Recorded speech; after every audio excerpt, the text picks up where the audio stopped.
Gotta wait. We'll find out. Peach will find out soon. No, actually, on that exact topic. So I had decided the age of the children by rolling a dice, which I realize might not be entirely fair to Casey, because that will probably actually really strongly reflect on his decision making as a person. So I want to actually leave it up to Isaac how old these people were.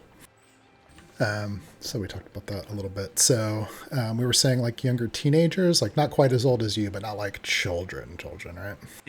Young enough to look up to Casey, but you know.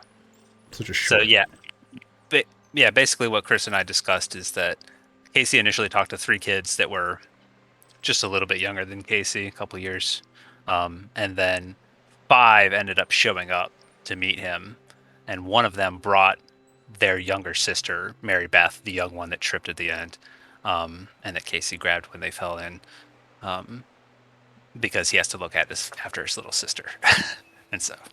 Yeah, Sarah Beth. You always call her Mary Beth, but... Oh, Sarah Beth. Yeah, I have that written down. Sorry. That makes sense. Chris, when you first started talking about it, you gave your whole intro to it, and then you said, so we decided to make them younger, but for a second there, I was like, perfect. They are... They're all toddlers. They're all infants. Yeah, I think Chris knows some of his audience wouldn't really love that. Just picturing them like trying to run towards the explosion. Most of them haven't. They're not great at walking yet, so they just kind of like run towards it, fall over, and get back up. It's like the Rugrats. Yeah. That's definitely a whole different season where the Rugrats as opposed to your adults. All right. Just as horrifying, but for different reasons. Yeah. Okay, just to double check, because I'm paranoid now. Somebody talk a little bit. 1, 2, Hello? 3. 1, 2, 3. All right, that works. Okay.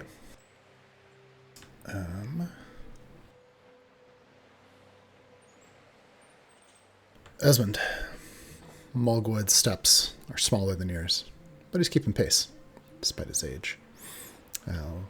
Little footsteps in the sand along the lower coast, getting farther away, a little north from town, beyond the rocks.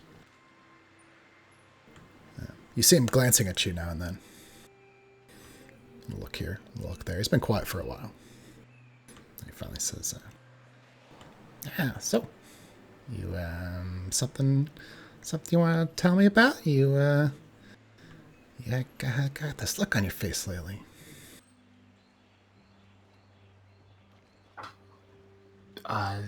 No, not really, I guess. I mean, I'm curious what you think about magic being gone. Do you think it has something to do with what happened this morning with with whatever that was on the horizon? Yeah, maybe. It's weird, you know. Things changing. We got to figure out what to do. Is that what you've been sketching so much about? You've been in your sketchbooks a lot lately. Oh, I mean, ideas for some of the automatons and new automatons, and just a handful of sketches of stuff from around town. Why? Well, I don't know. I mean, you know, me and Gwen were talking, and we were just curious. And, you know, festival's coming up. It's going to be dancing. It's going to be dancing. Dad, no, don't. No. What? You can talk to me. You can always talk to me. No, there's nothing to talk about, Dad. That's nothing. I swear we do this every few months. No, there's nobody that I like, Dad. Nobody at all. All the people from the town. Yep. The whole. Yep. Not interested. Really? Because Yeah, I don't know. I mean, Gwen, I mean, I don't want to pressure you, but Gwen, she wonders about it. She asks about it all the time. She really, I mean, you know how she is. Sure. Yeah. Uh, yeah. You can tell mom that everything's good. I just don't happen to like anybody. It's not that weird. Feels like you guys are trying to. Uh, yep. Nope. I'm good. Well, no, Everything's I'm fine. just saying, tick and talk. Them going off to town, or going off, I mean, it's a big, we got a big house. It's gonna be a kind of empty. Dad, come on. I feel like that there's other things to worry about right now, Dad. Oh yeah, no, yeah, lots of stuff to worry about. Lots of stuff. Just, I just figured we're out here and out just two guys out in the wild. We can talk about real, man stuff, goblin stuff.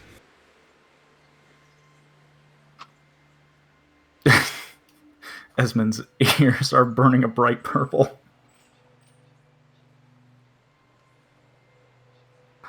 Uh, yeah, just you know, uh, uh, hey, you know what? Uh, how did you ever woo mom? It's, why don't you talk about that some? Yeah. Oh man. Hey, if you're trying to impress a girl, let me tell you, the girls love sprockets, son. That's really what won your mom over. It's, clockworks. You know, it's. I think it's all the. I mean, I don't know if people your age they care as much, but you know, I mean, you're real good with tools. That's impressive, right? Yeah, I tell you what, Dad. If I find somebody I have a crush on, I'll come to you for help, um, for advice. Yeah. Yeah, of course. Anytime. You can ask me just anything at all. Anything. Hey, look at that. He goes, running off ahead.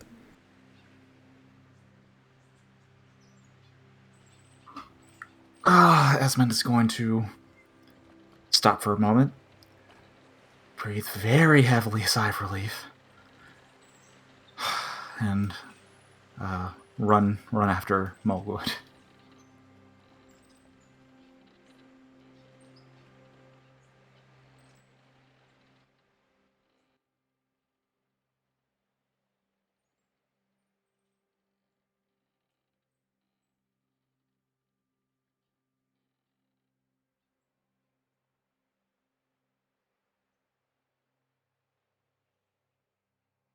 Let's go with.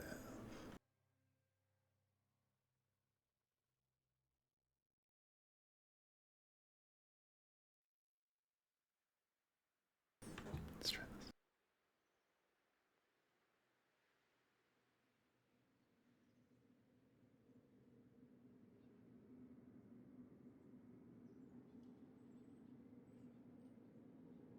Casey.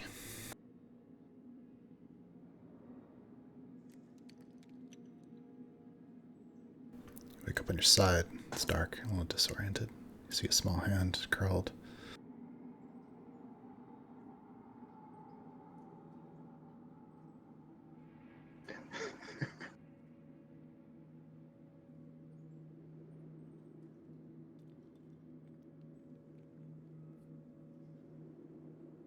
Oh.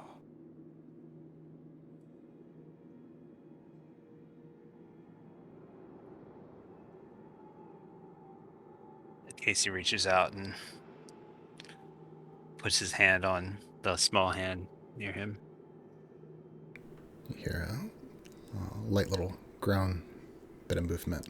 Sarah Beth kind of shifts. You can feel an ache in your hip and your knee. You hear the sound above you of a forest night, along with a bit of ringing in your ears. You're lying on hard stone. There's the scent of old dust, but also fresh earth. It's dark here, but perhaps your eyes begin to adjust. I can't remember. Do you have dark vision? Yeah. And it used to be that Fire Genasi's dark vision caused a red hue, and they took that out. But I would like to petition you to leave that in. Like you see things with a red hue, or your eyes cast a red hue? I see things. So you know how you can't really see color in using dark vision, low light. Mhm. It's like a monochrome type thing. Yeah, but my monochrome is red monochrome. I like it. Yeah, but I do have dark vision to answer your question. So as your eyes begin to pull into focus, you can see Sarah Beth lying there on the ground beside you. You don't see any blood, and she's moving a bit. You feel an ache in your chest. There's a flash of memory of you hitting the ground and her hitting on top of you and rolling away. You're in the interior of some sort of man-made space. There are hard edges, corners, hard stone. You see a set of stairs, sideways, broken, collapsed. Large blocks of stone, cut, mortared, fit by men. But you've never seen this place before. Up above you is a hole in the sky, stars. You realize you're underground. You've fallen somewhere under the ruins. That's what you were doing. There was dynamite. The kids. Oh. Yeah. Everything comes back to you. What the hell? Sarah Beth. She kind of groans a bit, but you hear not her voice, but Timmel's voice nearby. Neither of you would wake up. Oh, my leg. Where are the others? I don't know. When I woke up, not everyone was here.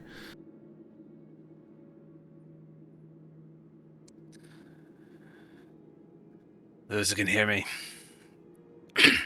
take a moment. Breathe in and out. Assess your injuries. Sarah Beth here. Are you injured? She stirs a bit. You hear her kind of groan. She doesn't say anything, but you can see that she looks still pretty dazed. Take a moment. No need to get up straight away. Tibble, have you seen any of the others?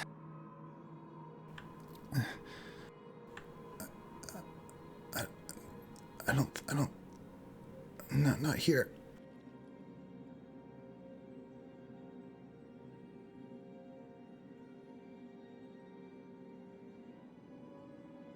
Are you able to see, or is it too dark?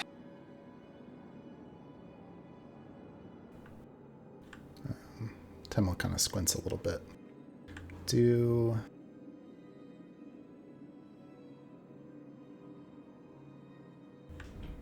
Goliaths have dark vision? Anybody know? Let me look that up.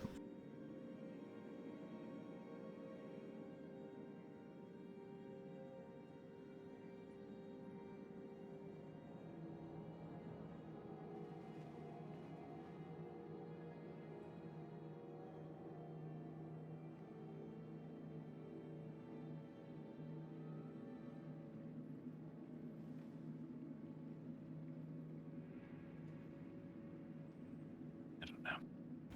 I don't think so. I'm not seeing anything that says that they do. Okay. Yeah. Timmel says, it's too dark. I can't see, but you have one ahead, I think, to try to find help. That's his pack. Those footsteps are dust, and the dust is big. I can't see what's down that hall. It's alright. Is there anything nearby to make a torch?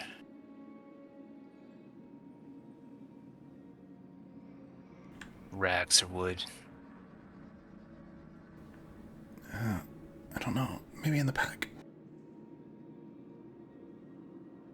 Here, give it here. Yeah, and he kind of pushes this Yev's backpack over to you. And on the side pouch, you can see that there is a space for like 2 torches. You remember seeing 2 there before, but now there's only 1.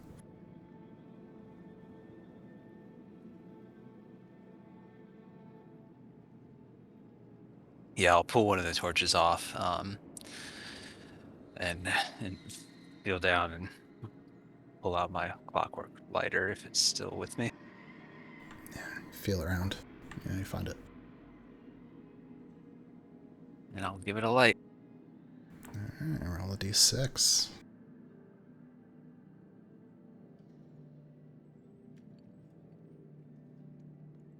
Ooh, that's a 6. Yeah, a little flame sparks to life. I think tallow soaked into the cloth ignites. Color begins to spread out around you. Yeah, you see Timmel kind of slouched against the wall. You see Yev's pack that you got the torch from, but you don't see Yev or the others. Bimmel, are you able to walk? No, my leg hurts. I don't. What about you, Mary Beth? Sarah Beth, sorry. You always call her that. She groans a little bit, but doesn't respond. Is she like conscious at all, or is she just like? She doesn't seem to be like alert and aware. She's certainly alive and breathing and everything. Okay. She seems to still be recovering. Is she really? How far away is she from where Timmel's sitting? You guys are probably 5 feet away. He was able to slide the bag over to you. Roll a medicine check, or your character's nature or medicine. Either one be fine. Basically, your character's knowledge of like the body and observation, stuff like that. As far as the body movements and whatnot, probably pretty good, but medicine and that sort of thing, maybe not so much. So just normal. Okay. It's 6, yeah. Yeah, you're not sure exactly what might be wrong with her.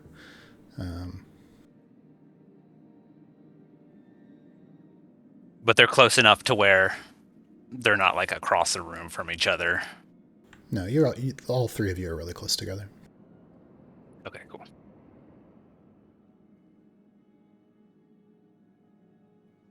I'm gonna look through the backpack and see if there's anything else of use in there. Okay, yeah, you look through. There's a small spade, like a day worth of rations, a water skin.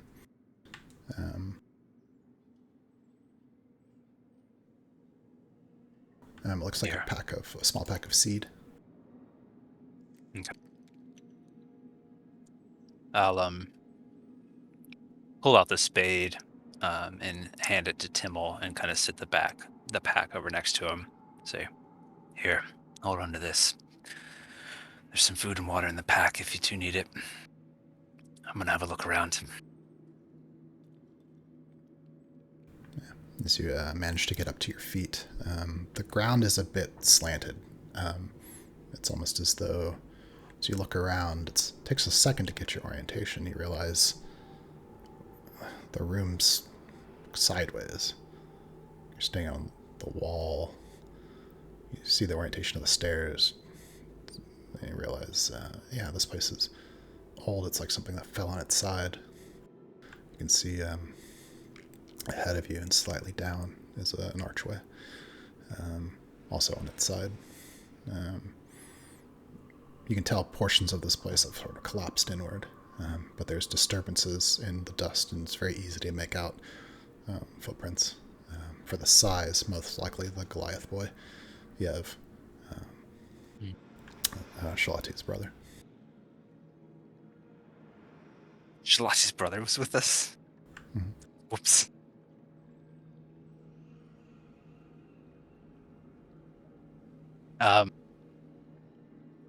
Yeah, he'll kind of look around and take stock of the room.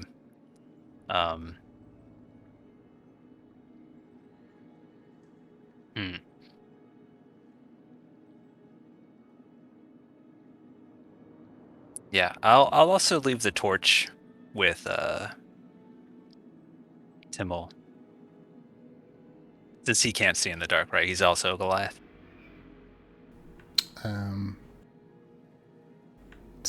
Timmel, I think, is a halfling. Can they see in the dark? No. Timmel, I'm gonna leave this torch with you. I'll go try to find the others. If you run into any trouble, use that spade. Wait! You're gonna leave? Wait, we should wait here in case somebody gets help and comes back. That's why you're staying here with Sarah Beth. Can't move her right now, but we have to find the others. Okay. Okay, but don't go far. I won't. Don't worry. And I'll hand him the torch as well. And straighten up and kind of step towards the archway and look around and say, it's been quite a surprising couple of days from this town. And I'll follow the footprints of presumably Yev. As you move closer to the archway, you see. Roll a perception check.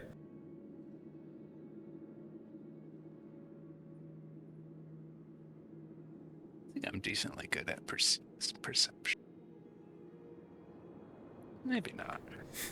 You are inspired. I am. Okay. Yeah, as you step through the archway, having to climb a bit because it is on its side, about hip height. You manage to get over it with relative ease as you pass through into the dark room beyond. It is some time earlier. Ava, Sal, Araya has collapsed into the grass. Managed to catch her. You were on your way to chase after Sheriff Hain, who had gone onto the road to intercept the dwarves. But on the way, Araya had collapsed. You were also able to spot tracks of the sheriff's riding goat on the road, and you realize you're probably not going to catch up. It's just as you're beginning to try to figure out what's wrong with Araya that you hear the explosion, dynamite, coming from the southeastern edge of town. It's near the old ruins.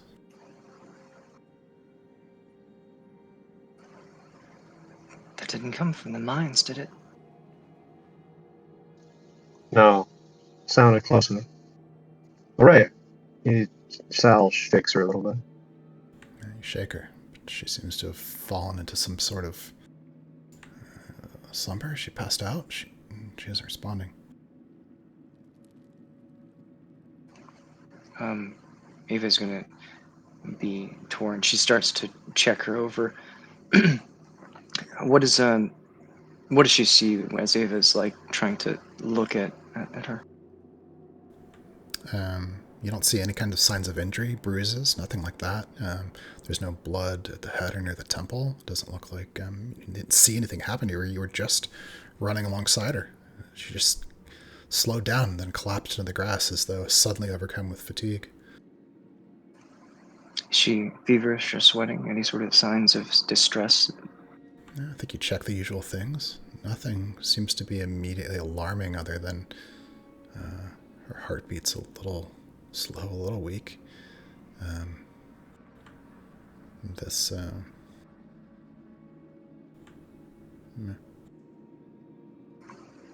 We have to get her back to town. Yeah, obviously. You think it's a curse? I don't know. I think so.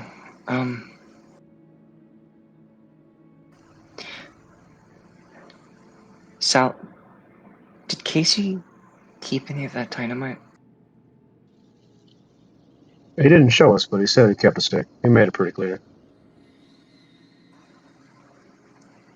Eva looks down at Araya. But I'm guessing, how far away are they from town at this point? Not real far. You're probably half an hour from town and an hour from the old ruins. Getting distressed and sort of looking towards the sound of the explosion and back at Araya. She sort of gives her one more look over, and then takes the piece of jewelry and places it on, I think, her finger. I think it's a ring. Is that correct? Mm-hmm. Yeah. Yeah. She places a ring on her finger.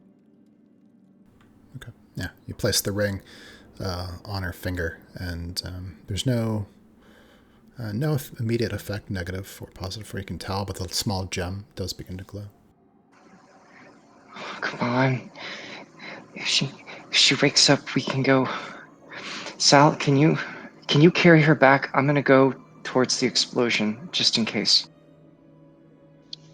Yeah, I'll take her to the infirmary. Just go see what that is. And he tosses her onto his shoulder and just starts walking. Okay. And she nods once and sort of tightens the satchel on her shoulder and starts to run in the direction of the explosion. All right. Sounds good. Sal, by the time you're getting towards town, just for the sake of convenience, you catch a glimpse of Peach.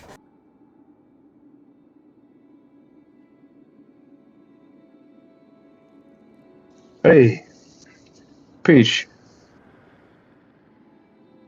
So, am I just seeing Salinger, or is he there with Doc and also Eva? You probably just see Araya's legs slung over his shoulders. And Okay. Peach, you heard the explosion, I think. Yeah, it might have been easy to confuse with thunder, but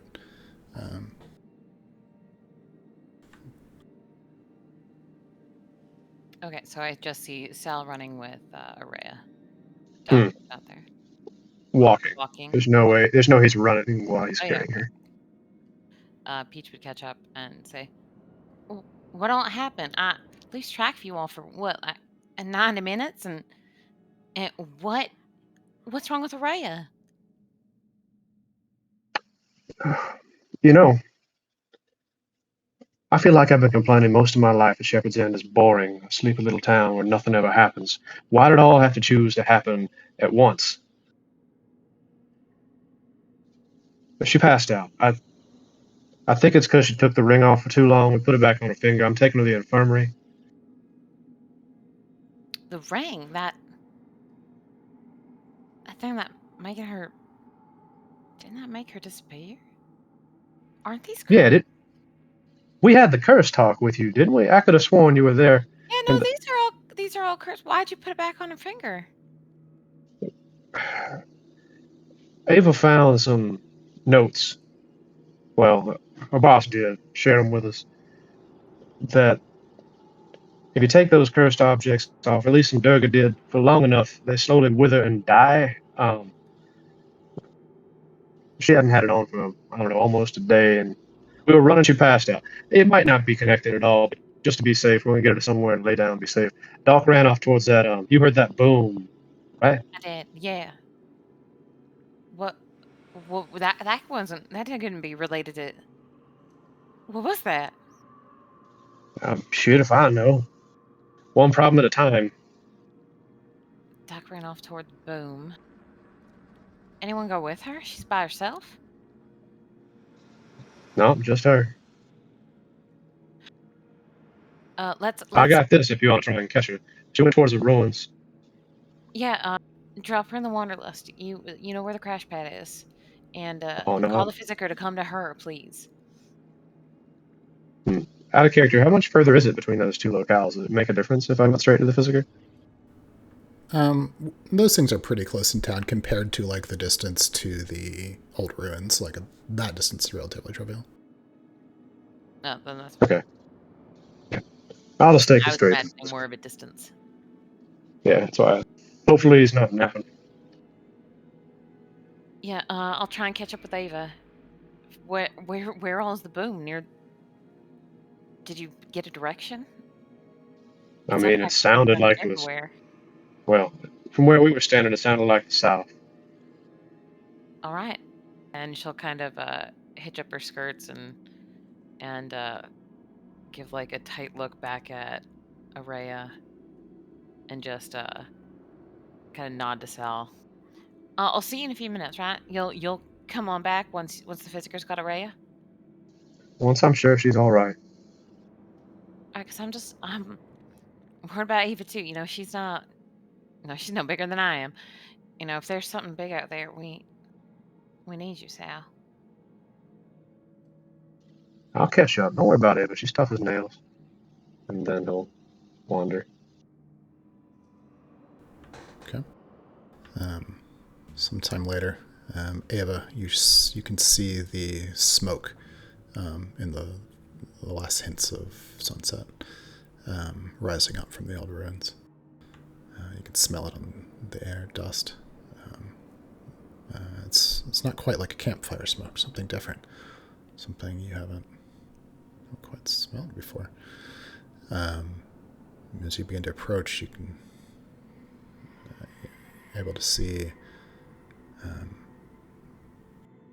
something strange on the ground, like a big.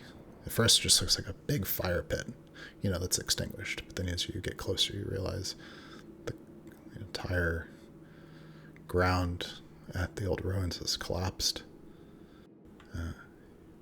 It's got to be 30, 40, it's 50 feet across.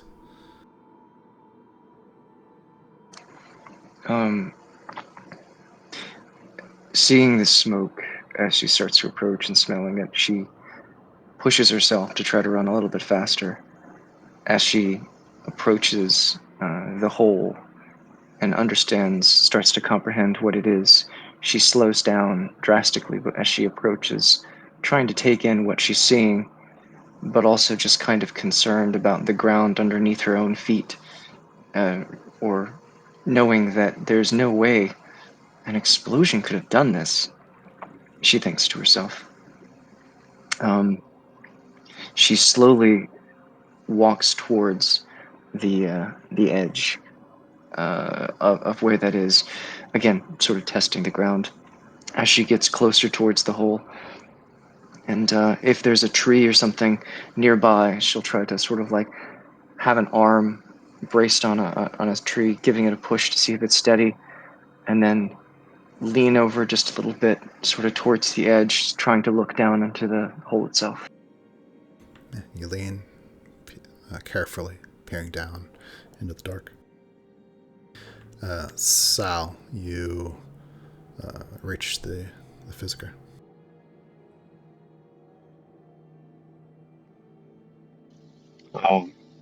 Sal will just pound on the door with his free hand. It takes a surprising long time given the urgency, but eventually the door opens. You see Teredian. What's happened? Come inside. He ducks down, says as he's walking in. She passed out, just fainted. All we were doing was running. Couldn't get her to come to. Thought maybe you'd see something that Ava didn't. Put it on the table here. Did you observe anything else? Well, we stuck the ring back on her finger and it started glowing again. Oh, I see. Interesting. And he starts going through some notes, adjusts his glasses, starts to take a quill, dips it in, starts to scribble some notes. There, on the table. Where's Ava? She ran off, check on something else. Couldn't help me carry Araya anyway. Seemed redundant. I'm going to need her help. Go find her. But I ain't leaving till I know she's okay. She's okay, right? Well, let's see. Checks her pulse, stuff like that.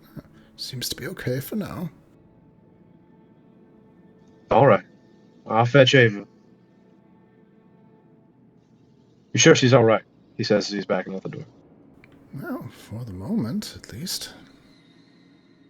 Oh, that's reassuring, he says as he closes the door. This time he's running. Peach, at the edge of town, you run into Kabeth.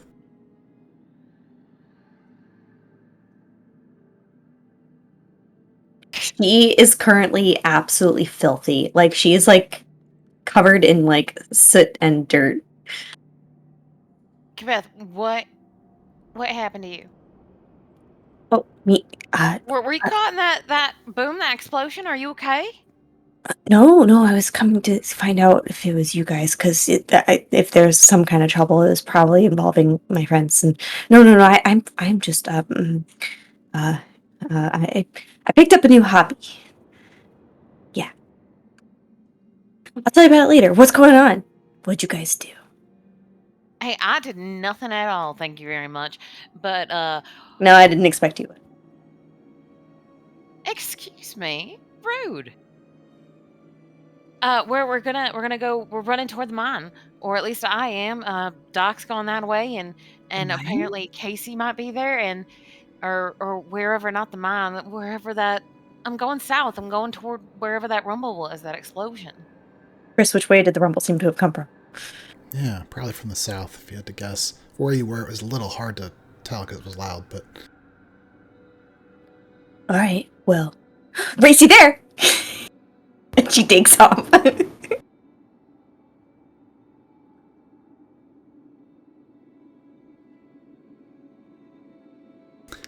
As the two of you take off in your run, just out of curiosity, how hard are you trying to win, Kabeth? I think that running just makes her compulsively a little giddy, and so she's really eager to see what's going on, and she has been busy all day, and she wants to know what she's been left out on, so she's running pretty fast. Okay, well, I guess I'll put it this way: you know that you can run faster than Peach. Are you slowing down to make it so she can keep up with you, or are you just gonna leave her behind in the dust? No, she won't leave her in the dust. She'll like start running really fast, and then she'll turn and be like, "Come on, don't be slow." She'll like stand there and tap her foot and wait till you catch up, and then she'll run ahead again. Okay.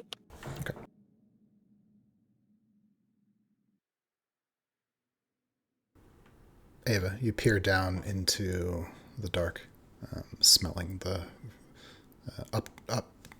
the upturned earth, damp smell of deep ground, dust. It's too dark with the sun just now setting at the horizon to see much down there. But you pick out some shard angles of light that seem to be coming from a fire, from some sort of flame. And a bit of shifting around, you can make out a torch and the silhouette profile of like a kid sitting on the ground.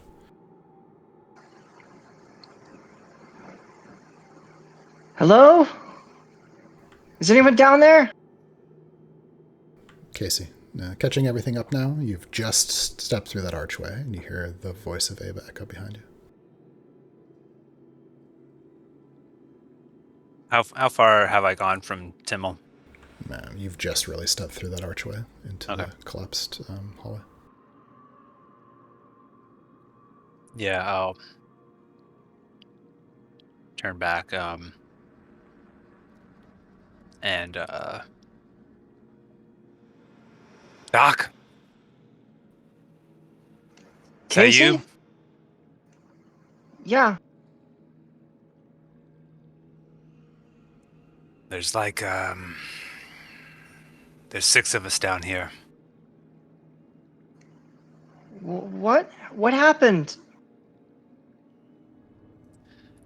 There was a bit of an explosion with ruinous results. He kind of touches the archway a little bit.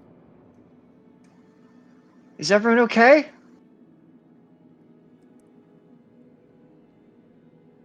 We're missing 2, but I'm gonna go look for them.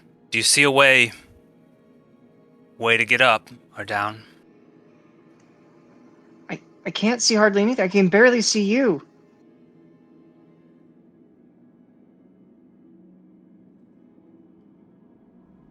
There's the one with the torch, Timmel, and the younger one, Sarah Beth, there. See if you can find a way down. That way we can get them out of here. You can barely hear it, but Timmel kind of yells out, "Careful! It's a really long fall."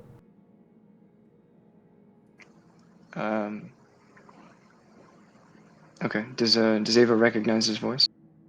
Yeah, you probably... Yeah, you're vaguely at least familiar with Timmel. Okay. Okay. Casey, just wait. I'll go get help. See if you can find a way down. I'm gonna find the others.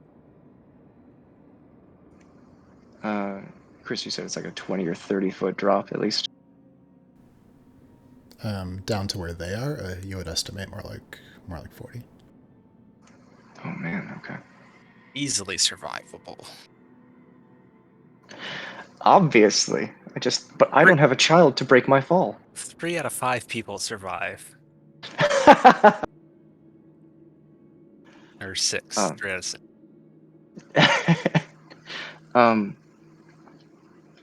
All right. I don't think that Doc would just randomly have rope on her. I can't imagine that she would. That'd be pretty cumbersome to just carry around. Yeah. Okay. She calls down to them. I can't stop you from going, but just stay. You two stay where you are. I'll be right back. I have to get some rope to get down or to get you up. There's no way I can get down safely. I can't even see the bottom. Timmel kind of shuts up. I think I'm okay. I think Sarah Beth isn't. She hasn't woken up. Yev and Fennel. I don't know where they are. Well, okay.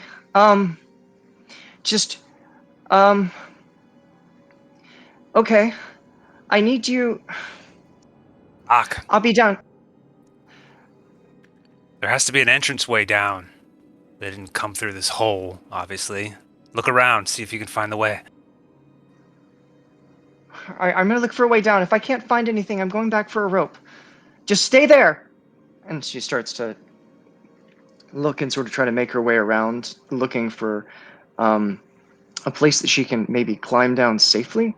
And I'm visualizing like a hole, like a big old hole. Imagine like a sinkhole.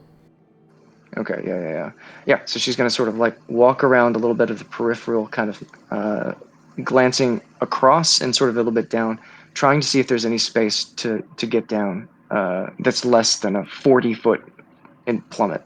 I think that you pretty quickly see a spot that the exposed tree roots are dense enough to where it's potentially climbable, but then there's probably a 15-foot drop from there onto some looks like basically a pile of stone and earth where it collapsed. So that's the least amount that you would that's the shortest drop that you see. Okay. Yeah, give me just a second. I'll figure out what she's going to do about that drop. Okay.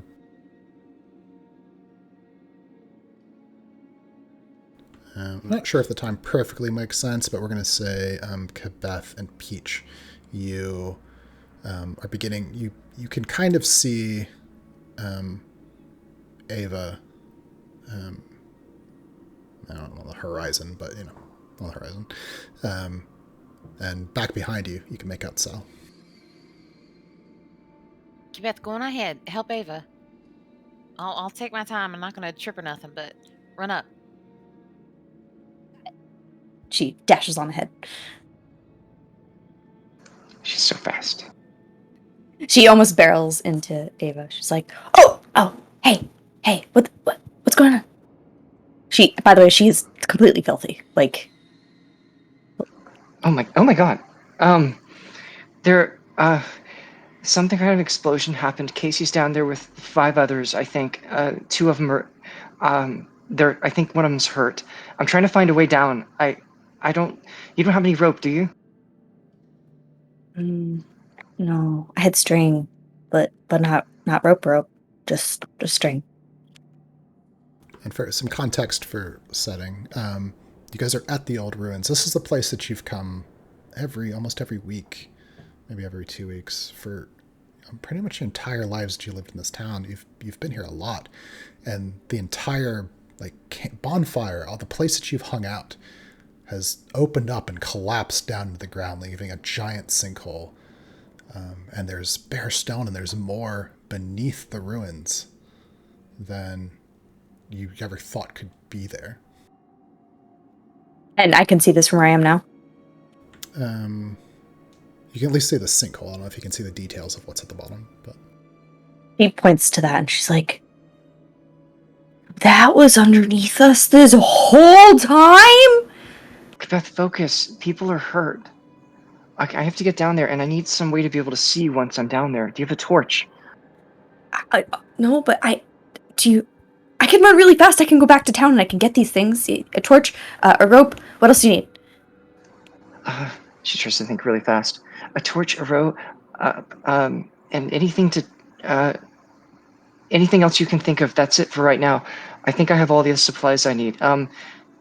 Tell someone back in town just so they can send more help. And if you find Sal, send him over quick too. I have an idea. Oh, okay. All right. Rope, torch, anything else I can think you need? Tell somebody. Got it. Okay. I'll be right back.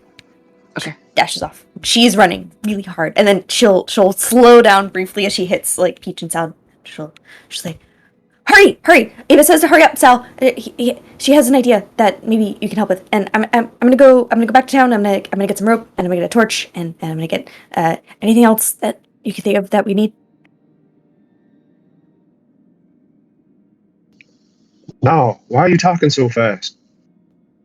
I don't know. This is really exciting. What do you want? This Sal, is. she's got to run. Literally, she's got to run. Do not hold Heart's the girl going. up. Heart's going. It's gotta move. I swear, Salinger, we do not all have time for all these questions constantly, she says, picking her way carefully across the stones and leaning onto Sal's arm to keep her balance. Well, I'll see you soon. Gotta go. Bye. She sprints off.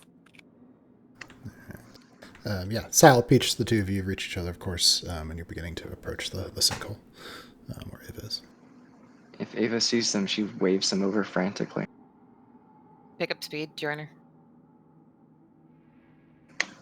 As they're approaching, she summarizes as best she can. Quick, be careful, there's a huge cliff, obviously. Casey's down there, there are 6 of them, and a couple people are hurt, and some others are missing. He's gonna go look for them. I need you to help me get a way down there. And Sal, I'm gonna need your help to do that. I can see in the dark pretty good. You can help too, but All right.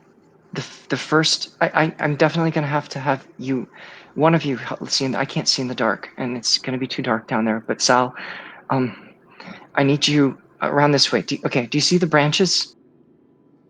The roots. Sal shakes himself back to his senses. It was the first time he'd paused that long, being at a complete loss for words. Yeah, roots. Yeah. Who's down there? Casey and Patrick's terrible with names. I forgot the other two. Timmel, which is like a young teenager from town. Also, you heard Timmel say the names Fennel and Yev, who are also younger kids in town. Yev is Charlotte's younger brother. Okay. She tells him all of his names. All right, tell me what to do, then you gotta go back to your boss to help with Rhea. I can't. Someone's hurt down there. After we fix this. Yeah. I just didn't want to forget. You go now. You help. You help the physician. We'll keep sending Beth as a runner if we need to. Sal and I can figure this out. You go and help Araya. No. Ava, she's saying, Peach is saying what she's saying, but you checked Ava. You checked Araya earlier. She's not in immediate danger in any way that you would know how to help with. Okay. Peach, he knows a lot more than I do, and he'll be fine without me for a short while. Rhea should be fine. I don't even know how to help her, but I probably can't help someone down there. Sal, I need you to get you're gonna get your clothes dirty for this, but I need you to be a ladder. Climb down the roots and then hang as on the lowest portion of it, and then I'm gonna try to climb down below you so that I can get low enough to the ground that it won't be that much of a fall. Okay? Do you understand? As you're saying that, he starts taking off his jacket and folding it. Wait. Before we use Sal as a ladder, why don't we use our clothes as a rope? I've got an apron and a couple petticoats. We could get some feet out of that before you're climbing down a man. No, it's a 40-foot drop down. There's no way we tie them enough. The roots themselves we can't fix to unless we're actually already scaling them down. This is probably be faster. Sal, are you okay with it? Yep. Give me one of them petticoats.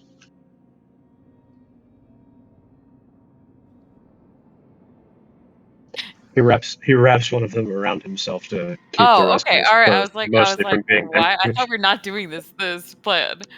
But yeah, No, sure. Here. Yeah, his use for it, as you see, is not to make a rope, but he wraps it up to protect himself and his clothes a little bit as he lowers himself down to the roots. You're using that as an apron salinger. It's functional. Okay. So Sal, as you begin to climb down these exposed roots, you feel gritty, wet earth beneath your fingers. Roll for Sal's physical aptitude for this sort of climbing and careful movement. For this, I'll let you choose between his raw strength and athleticism, or his acrobatic skill. All right. I'll go with just grip strength because he is not acrobatic. And there you go. That's a natural one. You are inspired. If you'd like to use it here. This seems like the most appropriate time I could use that. So yeah, I want to fall to my death. Okay, maybe I do. Well, you're not doing too bad. You are strong, Firbolg. You get down get a solid grip on one root, then another. You move down, and then you feel the movement. You hear the snap of it let go. You reach out to try to grab onto another, but you're falling now, and you're heavy. There's another snap of another root, and then you plummet down.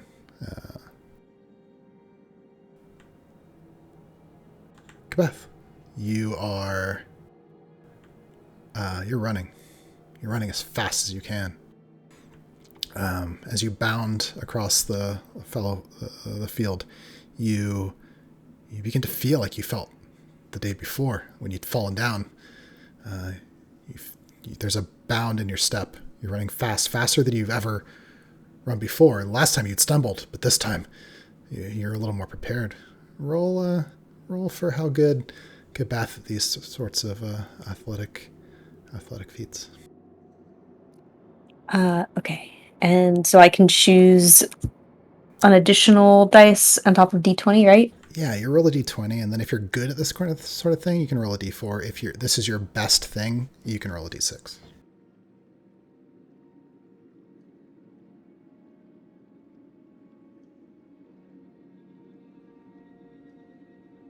So that's a 20 together. All right, yeah, dirty 20, 19 and a 1, which is definitely enough. Yeah, this was about when you'd stumbled the day before, but this time, as you catch yourself, you bound forward. You realize you're running fast, so much faster than you've ever run before. And as you approach the old farm fence that you usually take a leap over, this time, when you leap over it, you jump 3 times longer than you've ever jumped before, clearing the entire thing. Running faster, jumping higher, you're bound to clear over. You could jump over Sal's head with ease. You'd land on the other side, sure-footed. You realize something's changed. You've never been this fast. This is awesome. She is running for her garden shed. Yeah, and as you take off, bounding across the farmland, the town comes into view so quickly, and you're on the way to your garden shed when you see Esmond in the streets. I thought I was at the beach. You were earlier. I should ask, did you come back from that, or did you want to do stuff out there at the beach? Oh, I figured that, yeah, there was stuff to do. We didn't resolve anything. Okay. We'll do that then. So you don't run into Esmond then. Let's in fact cut, I suppose, to Esmond. Yeah, they're in the sand, driftwood, waterlogged. You realize this is the remains of a shattered ship.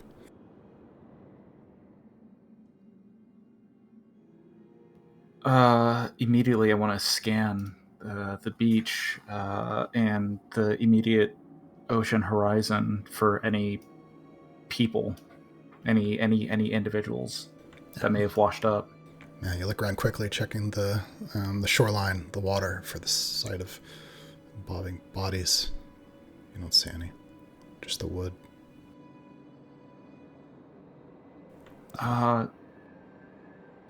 Your dad, he kind of grabs onto a piece, struggles to haul it up onto the sand, drops it down, runs his hands over it. Wow, this is really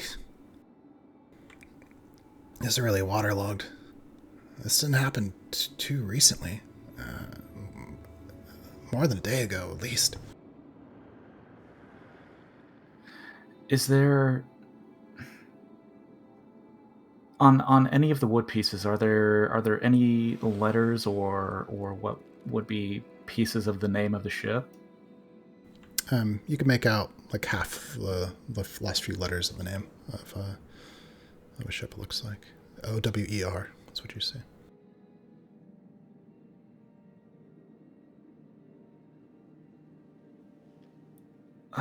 Dad, were we expecting any ships soon with OWER in their names? I don't know the name of the ships, but somebody at the docks would know. Sal might know.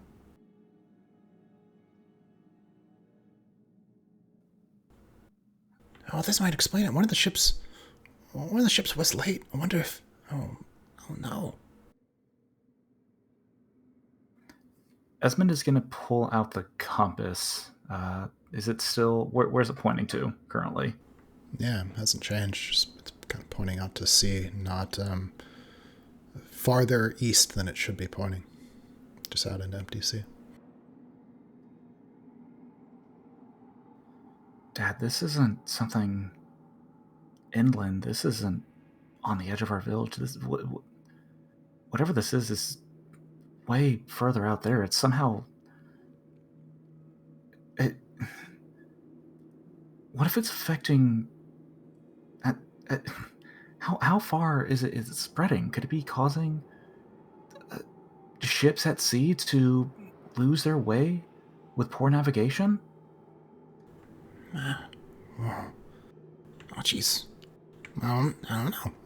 Well, if they were relying on the compass, yeah, they could. You said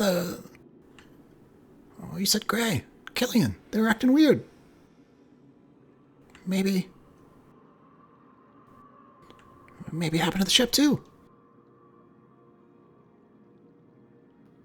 This might be a bigger problem than I think we realized.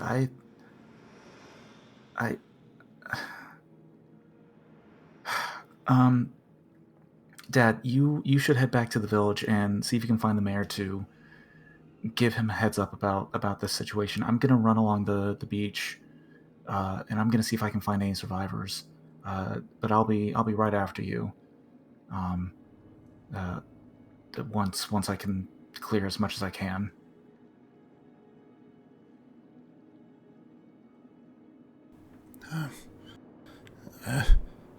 Okay, well, you be careful.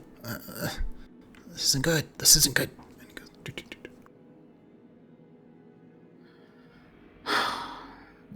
Esmond sighs and is just going to turn towards the length of the beach. How long of a beach is it? Well, you guys are on the coast, so forever. Esmond's gonna take off at a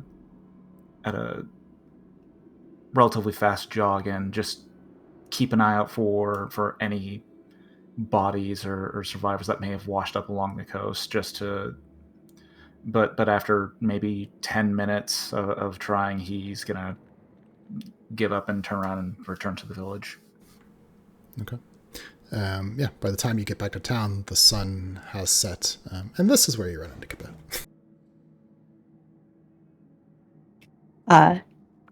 She's still on her way to get to the garden shed, or has she been there? On the way to the garden shed. She does that thing where she's like going at full speed, and then she sees you, and she does like a hard stop, maybe like a little slide across the stone with her hooves. She's like, "Oh, Esmond, did you hear that the old ruins that there was an explosion and everything just kind of sunk into the ground, and then there's people down there, and maybe Casey's down there, and Ava said for me to go back to town to get rope and torch and anything else I can think of, which might be a shovel, and I don't know. Have you heard?" When you say Casey, Esmond's face goes blank, and you see his eyes goes wide, and his eyes are flicking back and forth, and you can tell that he's doing like internal calculation as quickly as he can. And he's just quiet for a moment before he looks you back up and says, "Okay. So we need rope, we need torches, we need more than one torch, we're going to need several. We need to establish a perimeter around the ruins. We need to establish a safe space for everybody to gather in. That is a fair distance away from the ruins to prevent anyone else from falling in. We're going to need a lot of rope. Have you told any adults yet? Have you told the mayor? No, I just got to town. I haven't had a chance. Ava said to tell some people too. How much is a lot of rope? I've got some rope. I don't know how much rope I have.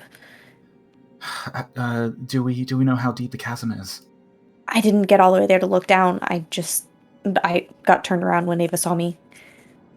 Because of the pulley systems, and there's a lot of spare rope at the Clockwork Heart. Okay, let's go grab. Let's start with 100 feet of rope minimum. It's hard to know how much we're gonna need, but let's say 100 feet of rope. We're gonna need several torches. Let's inform the mayor, and we'll get a party of dock workers and any other strong individuals that could provide assistance in getting anyone out. You go grab what you're going to grab. I'll go to the mayor and I'll see if I can gather up a party, and we'll head back to the ruins. Okay. Okay. I'm gonna go grab my spade from the garden shed, and I've got a torch there. And should I get my papa? He's strong. He could probably haul people out. Yeah, absolutely. Let's people could be hurt. We need the town to come together and help on this one. So let your father know. I'll go to the mayor and I'll instruct him that we need a party, and I'll start gathering folks and additional resources, and I'll meet you back there. Okay? Okay, and rope from your place. You have lots of rope. I have plenty of rope. Yeah. Okay, I'll go get. Were you caught in that explosion? What happened to you? Oh, no, not exactly. I'll explain later. Don't worry. It's fine. I'll explain later. You're okay though? Yeah, well, it's a long story. I'll tell you later. This is more important. Stay safe, okay? You too. She goes off on a sprint again. Esmond's gonna watch her run off for a moment. Does she seem any different outside from being faster? Not anything that's visible to you.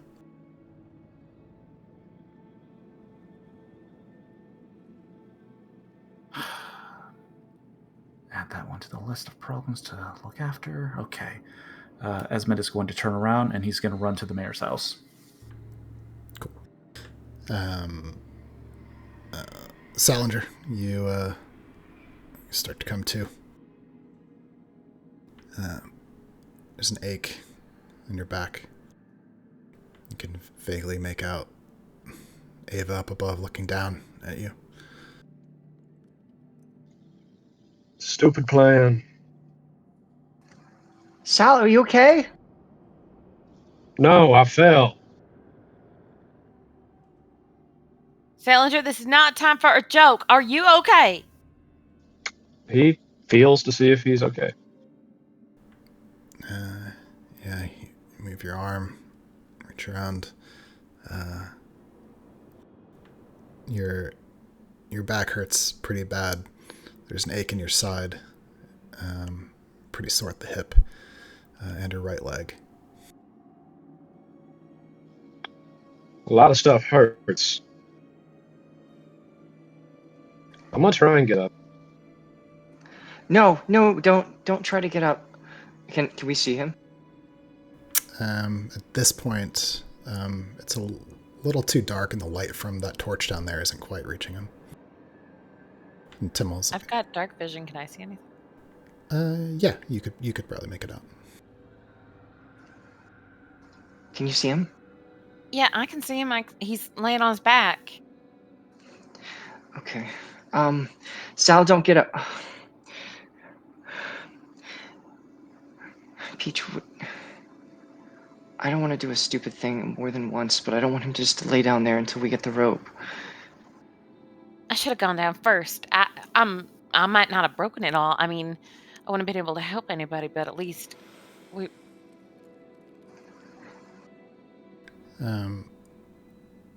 Ava, as you're peering down in the dark, feeling the frustration of not being able to see what's happened to Sal, there's a weird feeling, not quite an itch, but a feeling in your eyes.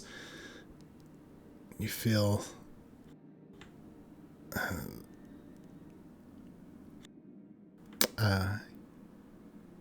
you begin to be able to make out the shape of Sal laying down in among the rubble. The hue of the torchlight changes a little bit, and you realize you can see Sal. You can see down into the pit. She squints her eyes and sort of rubs him for a second, and then touches her like forehead and right below the ringlet, and sort of brushes it aside and says, "Okay, Peach, I have to get down there to look at him. I can either try or you can try, and I can go down after you. I don't want to leave him there and wait for the rope." No, let me go down first, because I don't know, because you're the doctor. If I get hurt, it doesn't matter much. Okay, go. But I'm going to try to do this rope thing. I think that was very foolish, just climbing down with Let's nothing to just help. get it down here. Let me help. And Ava starts to help her make a Yeah, thing Pete with just like clothes. kind of like tying her like layer like her apron and like overskirt. She's like a couple of, I imagine, several feet worth of fabric. Sounds good. Casey, remind me, are you waiting or did you go further alone? I went further. Okay. Yeah, you've gone much deeper into this collapsed tunnel. There are portions where you're passing through the ruins of some old structure, half buried. Other times when you climb across bare rock, natural, carved by water, it seems. It's when you're in one of these segments of what feels like man-made stone. Like you're in a room, half a room, partially collapsed. Is that a window? Is it on its side? It's hard to tell. You make out something that stands out from the rest. You realize it's a suit of armor laying crumpled, kind of in the corner. There's like the dusty half remains of bones that themselves decayed almost even to the point of collapse. There's an old metal shield, like a kite shield, lying on the ground. You've never seen, or maybe a few times, you've seen armored weapons, kind of the instruments of combat, maybe on a verdict to pass through town, maybe some of the deputies. But you've never seen it like this, just lying here, abandoned. You can see the footsteps, probably lead up to this in the dust. You can see there are some scrapes in the dust, like something was taken, and then the footsteps lead deeper into the... Yeah, I'll kind of walk over to the kite shield and pick it up. Kind of give it a bang onto the ground to knock all the dust off of it. Some debris falls away.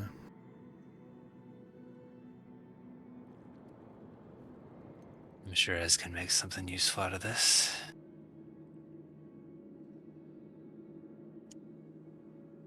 Yev. Yev. You hear your voice kind of echoes in the cave, but no response. Shalati's gonna kill me. And he'll follow the footsteps where they go.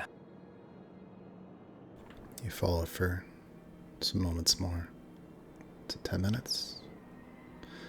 Your foot, you step on something before you see it. It rolls a bit under your foot. A piece of wood.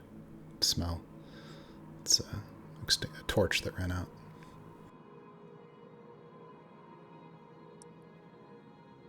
Yeah, I'm gonna look around, see if I see anyone. Yeah, looking around this immediate area, you don't see anyone at all.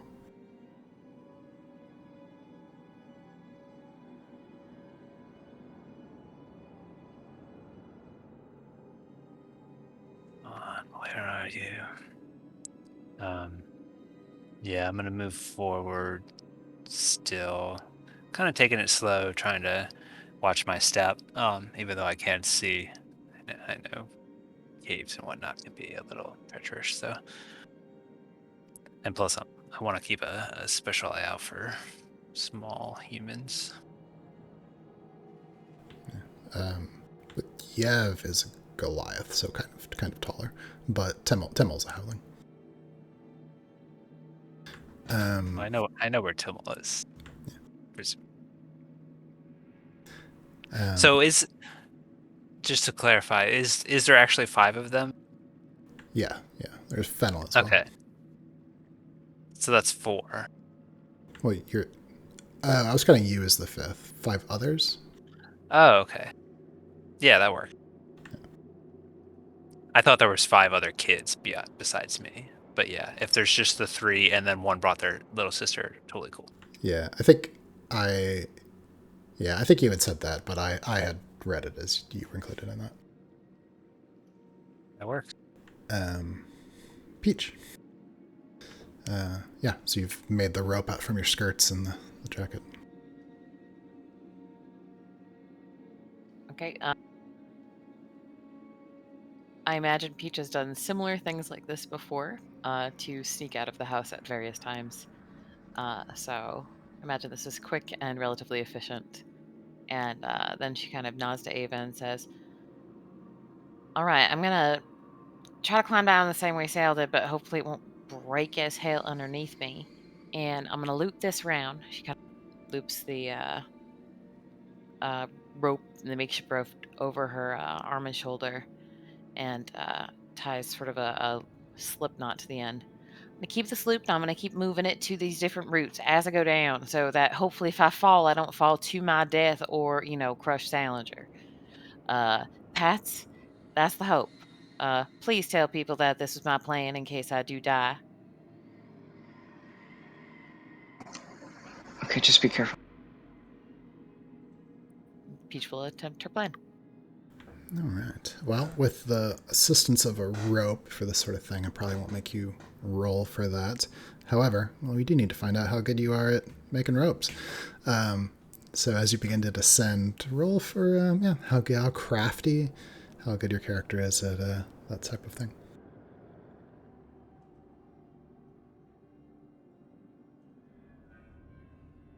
That's a 3 on the die. Not so good, I guess. Can I use an inspiration? You are inspired. Let's try that again.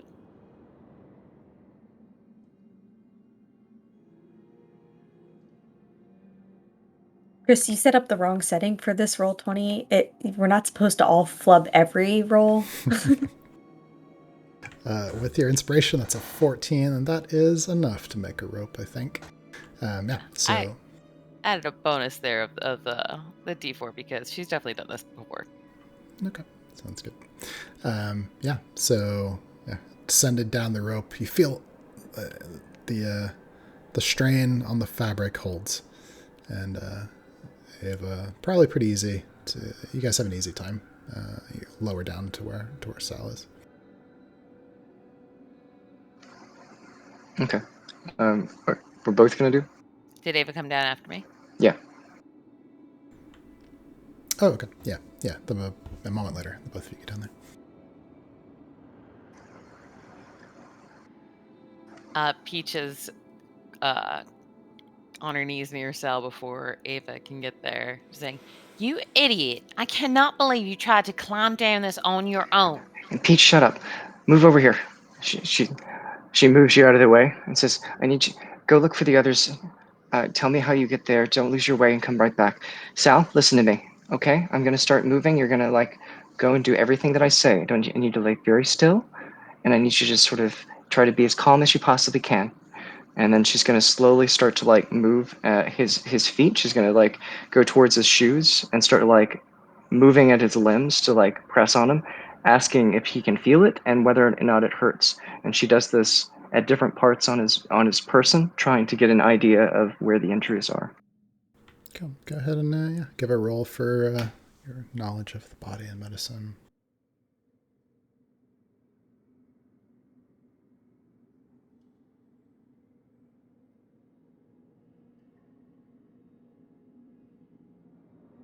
Nice. It's a 14 and a 5. Get you up to 19.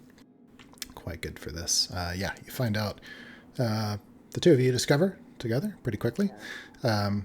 There's a really bad pain at the rib, and a stiffness and an ache in the ankle.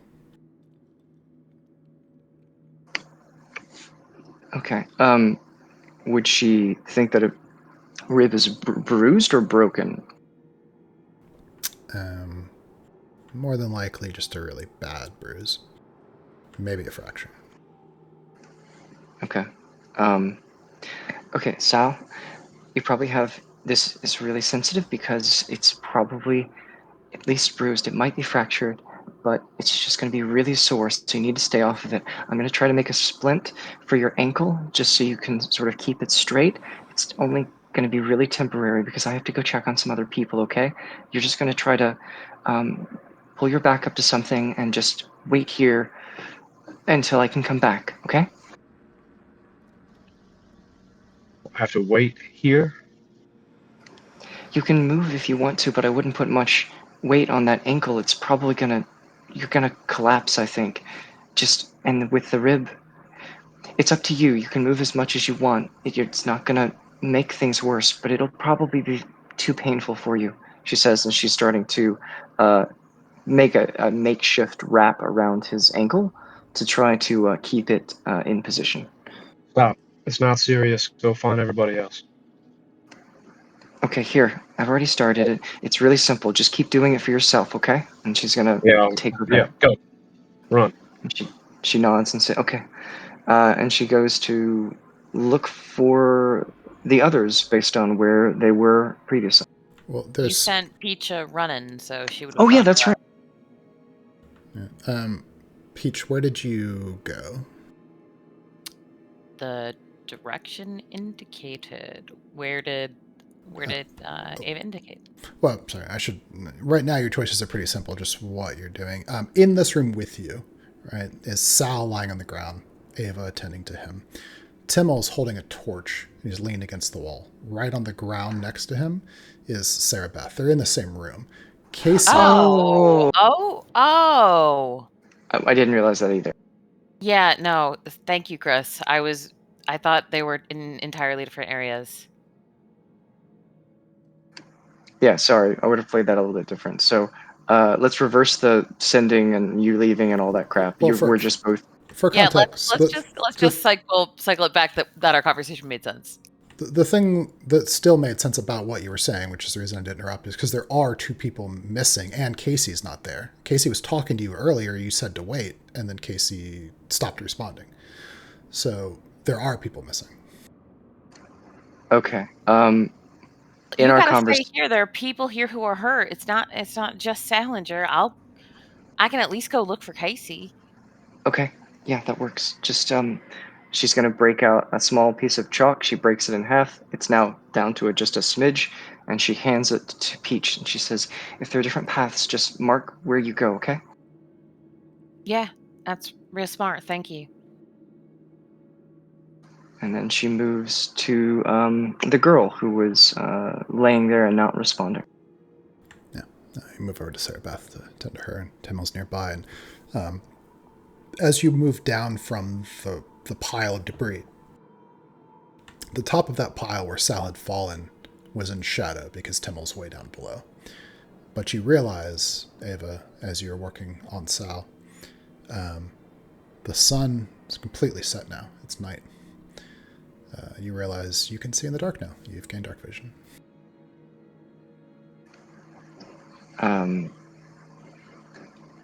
She kind of notes this, and it will be something that she will panic about the implications of later. So it is set aside for a future panic. That sounds good. Esmond. Yeah, you reach the mayor's house. You can still see some people, kind of, people in the streets. This time of day, a lot of people are having dinner at the hearth. Some of them would be in their homes, but a lot of people meet communally to cook and eat together at the center of town. Before I act as Esmond, I just want to say that as one of the only few humans from the last campaign, I think it's bullshit that you just give the only human of this campaign dark vision. This is bullshit. This is I don't like it. I will say that the items that you guys picked at random. I didn't know what you're going to pick. This is favoritism. That's true. No. That's true. He did have pre-assigned items and asked us what we chose. Oh, that's wild. They fit your characters perfectly. It's Fate. bullshit. It's fate. Okay, before I actually get Desmond scene, let's take just a 5-minute break. I need to. Oh. That's fine. I'm gonna go vent my frustrations on the internet. Bullshit. Esmond. What do we want to do? Outside the mayor's house, people are gathered at the hearth, not too far away. You know that some of your friends are in danger. Maybe some of them are hurt. Kabath's gathering supplies. What are you gonna do? Actually, remind me, where did you send your dad? Did you ask him to do something? I told him to go inform the mayor of what we found on the beach. I don't know what he was doing after that. Okay.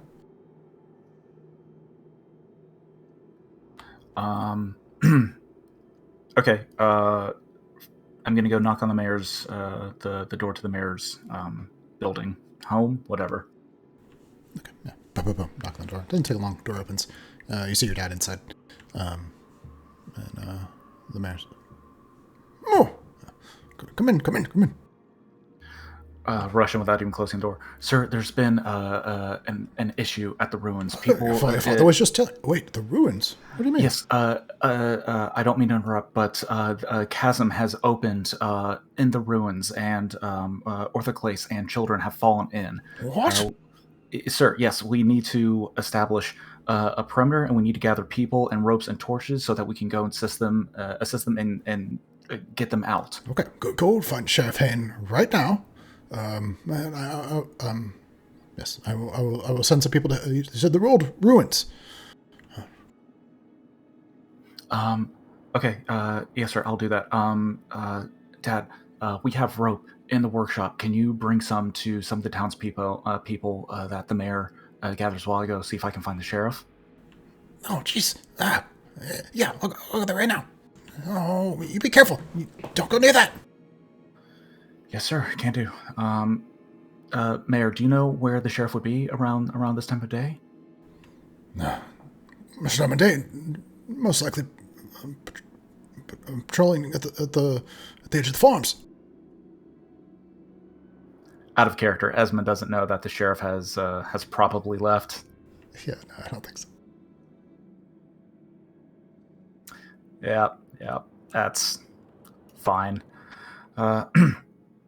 Okay, yes, sir. I'll run as fast as I can. I'll meet you and everyone else back at the ruins. And Esmond takes off full sprint. Okay. Beth, you've reached your place with the gardens. You got some supplies. Yeah. First thing she does is she dashes around to the side of the house, to the back where there's a very small shed. She opens it up, looks inside, grabs a torch, looks around, grabs a bit of rope. I don't feel like it's a ton of rope. I don't know. Like You 10 probably got feet. 50 feet of hemp rope, yeah.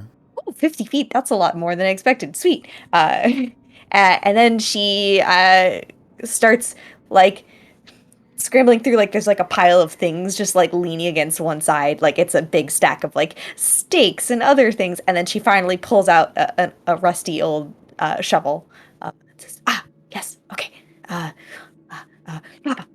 and she runs into the house, leaving the door to the shed wide open. Okay. Is your house attached to the smithy that your parents work at? I would imagine yes. Okay. Yeah. So you circle around to that side. And you probably, though it's night, your friend's probably working late, and you hear ting, ting, ting, ting, some hammering. She like slams the door open, it smacks against the wall, and she goes, "There's been an emergency!" What? What's wrong? The old ruins, they collapsed in, and there's people hurt, and they're trapped inside, and we have to go help. What? Yeah, you see he puts down the tongs and the hammer, which is wherever you're pulling his big heavy gloves off and working on his apron. Lead the way. This way. She runs out again. Does not shut the door behind her. Cool. Oh no, Kavet's not gonna know either. It's fine. You run into Esmond. yeah, she was heading towards Esmond's home to get more rope. Yeah, we just ran into him in the streets. Oh, yes, I got my papa. And we're gonna get more rope. And did you talk to the mayor? Yeah, in fair, the mayor has been informed. He's going to be gathering a group of people with torches and heading to the ruins. I've instructed my father to grab rope from our workshop and go there. And the mayor asked me to go find the sheriff, who should be somewhere on the outskirts of the farms. Hopefully, I can find him. That's a lot of area to cover. Okay. How about I go get rope? I run the rope and the stuff to the place, and I come right back and I help you look. No, they might need your help over there more than me. Worst case scenario, if I can't find them, I'll just meet everyone at the ruins. What am I gonna do it at a pit? I got hooves. I don't. I'm better at running. Help, Kibet. You don't have to keep running. Sometimes just you being there is helpful enough. You hear the town bell start to ring. You think I'm helpful? Kibet, you've always been helpful. And at the very least, people enjoy your company. Now go. We both need to get out of here. And Esmond takes off. She's like, oh, okay, bye. All right. So I'm going to Esmond's place to get rope. Okay. I'm dragging my father along with me. Cool. Where are you going after that? After I get rope, Just so I know where you're going. I will take whatever I can carry, and I'm sprinting ahead. I will tell the fathers to follow me, but I'm going to sprint ahead of them and leave them behind and get there as fast as I can. And I'm going to the ruins. Okay, sounds good. And so, if I remember correctly, Peach, you've gone ahead into the tunnels looking for Casey. Ava's taking care of the kids right now. Sal, you're taking it easy, or have you gotten up? What are you doing? He would have gotten up and is hobbling around, trying not to be useless, but probably still being pretty useless. Okay. Do you want to be? Are you like kind of? There's not much to do where you are right now. Are you helping Ava, or are you going to follow after Peach?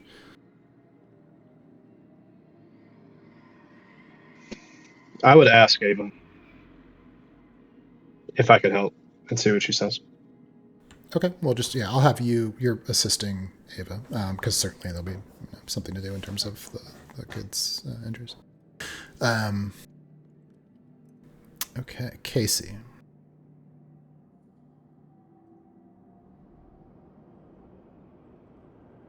You've gone deeper in the tunnels. You begin to pick up the scent of salt, seawater. There's more humidity in the air here.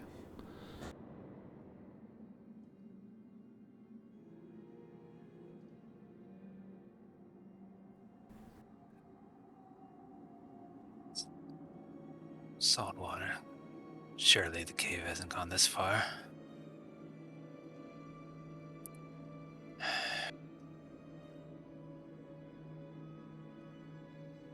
You have Fennel. Your voice echoes. Then you hear another voice, not yours, distant, echoing in the caves, calls out. You can't make out the words, but it's definitely another voice. Yeah, I'll pick up my pace towards the sound of that voice. You move forward, ducking under a narrow point of rock, climbing over some debris. Shield scrapes, clangs, pretty unwieldy in this tight space, but you drag it with you. For too long, you come to a fork in the path, for lack of a better term. There's a clear pathway to your right and another to your left that kind of forks off in a Y shape.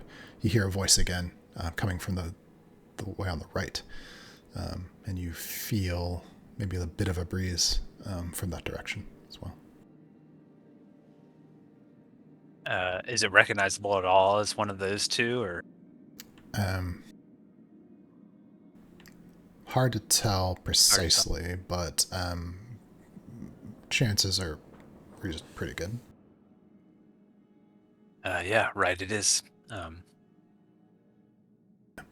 You move deeper among mixes of natural rock and cut stone, You come again to an archway canted on its side at an angle.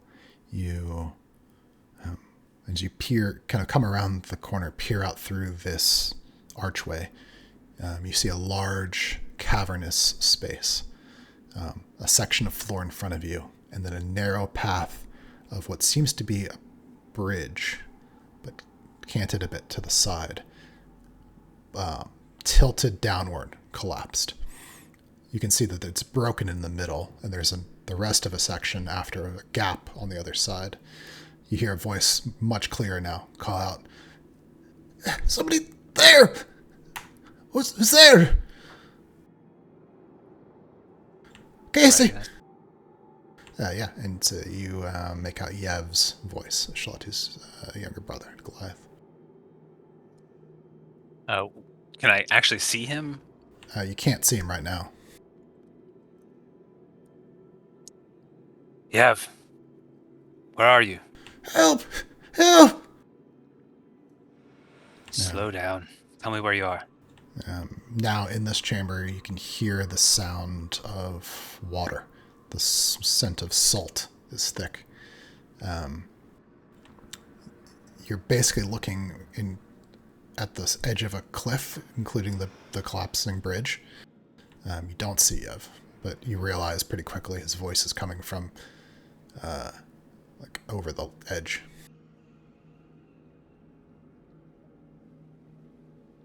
Yeah, I'll walk to the edge and look down. You get to the edge of where the bare rock is exposed. You don't see him.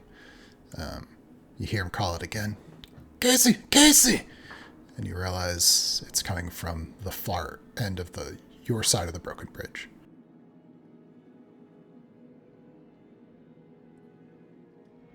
Yev, are you down there? Did the bridge break? "Help! I'm gonna fight. There's no way I can't climb up." You can climb up. And I'll help you, don't worry. Yeah, I'm gonna... So it's like how long of the section of the bridge is kind of on my side? 20 feet.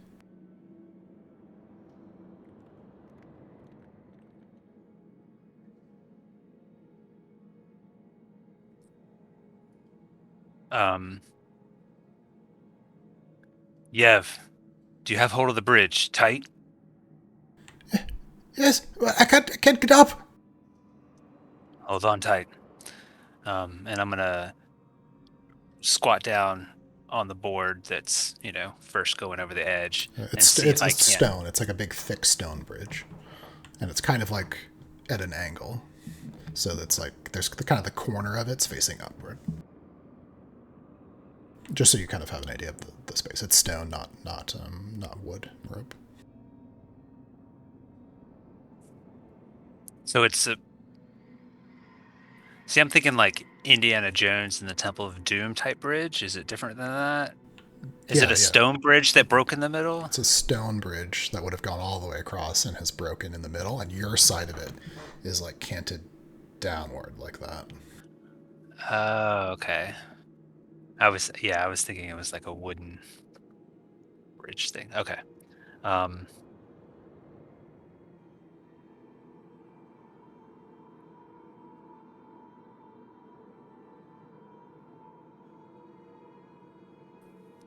Yeah, so I can't see him.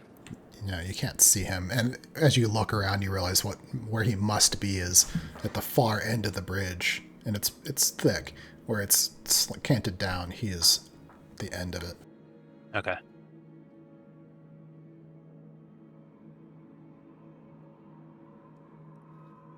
Guys, are you there? I can't find Fennel. Was he with you? I was looking. We'll find him. Let's get you first. I'm gonna come down the bridge and get you. Okay, be careful. I slipped.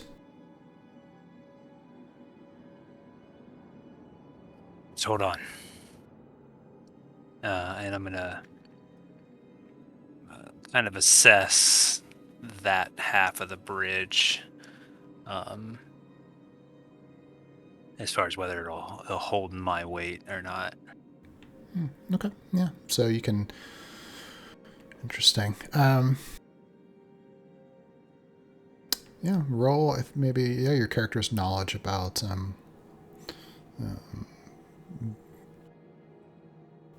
maybe architecture, building kind of stuff like this. Like, would your character have any experience in this kind of thing?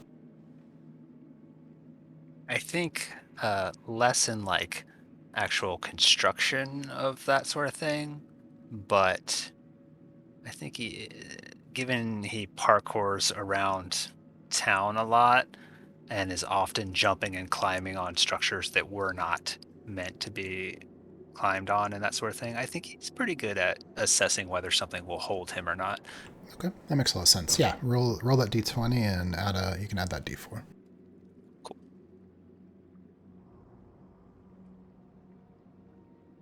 And What'd you get? 12. Okay. Yeah, it's hard for you to really know. It's pretty hard for you to know. You know the stone is solid. However, you're also aware that these things can be deceptive. You've climbed up a boulder before, for example, that you couldn't imagine it would ever move, and it shifted, stuff like that. So,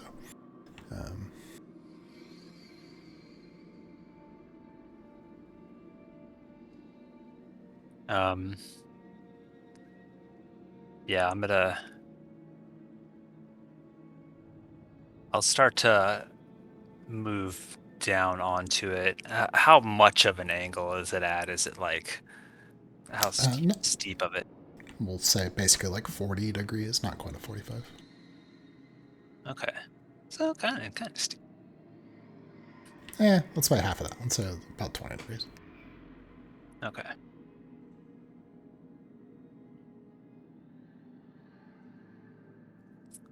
Yeah, he's gonna start to move down that way. And I think he's gonna lead with the shield to kind of use it as a third leg to crutch against the tilt of the thing moving forward. Okay.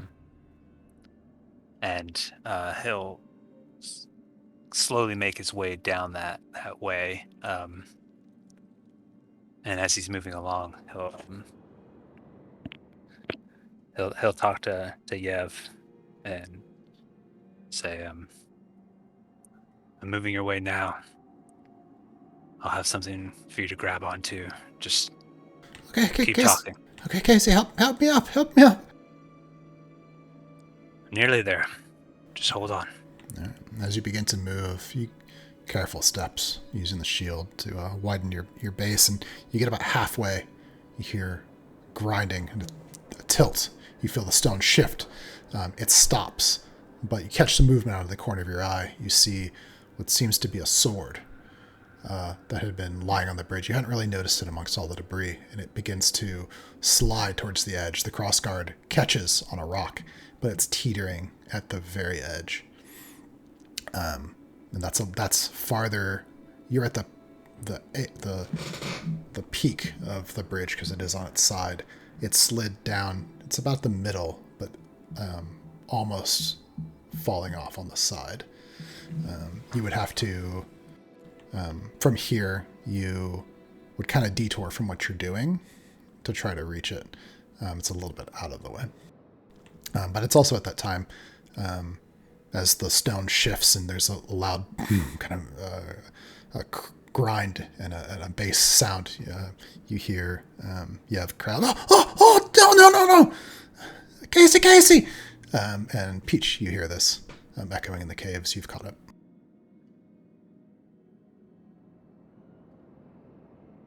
I hear Casey echoing in the caves. Yeah, you hear a voice crying out. You hear like a grinding of shifting of stone, like a bass impact. Casey, you managed to, I think, for where you are right now, keep hold because you're assisting yourself with the shield. So you don't fall or slide because you're right at the top. But moving out from where you are now could be dangerous. Casey?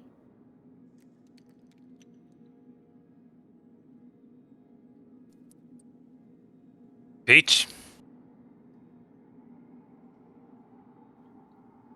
Where are you? Are you alive? Or are you safe? we're this way. Little busy at the moment. Is that sword hanging like over where I think Yev is, or is it off to some side? And it's off to the side. The sword is closer to you, but you would have to climb down the width of the bridge, which is about 15 feet, Gotcha. in order to reach it.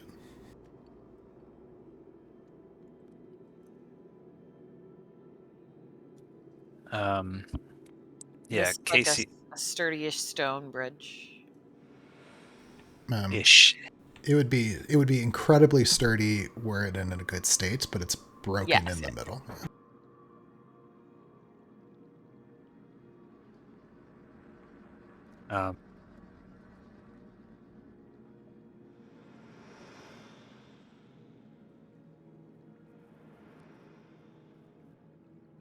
Yeah, I'm gonna kind of looks at the sword and raises an eyebrow, and then turns back to where he thinks Yev is. Casey, do not do what you're thinking of doing. We got somebody coming with rope. Ez is gonna come with rope and stuff, and we can like help whomever. Do not do a stupid thing. And Peaches, you're hanging out there on the edge, or you're still in safe ground. Casey is 10, 15 feet out from you, out on the bridge, and he's got another, 10 feet-ish to go to reach the end. At least I made like a stupid clothing rope. At least use this thing. You have a rope? Ish. No, you wouldn't have been able to untie it from where you lowered it down. Boo. Okay. Not the time for teasing, Peach. I'm sorry. I only have so many skirts, Casey, and you and I aren't that kind of friends. Well,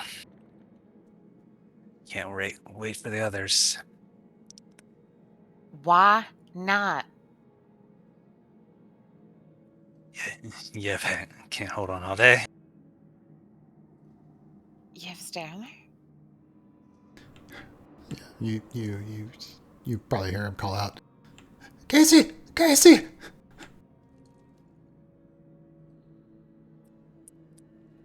Nearly there. Just breathe. What's going on?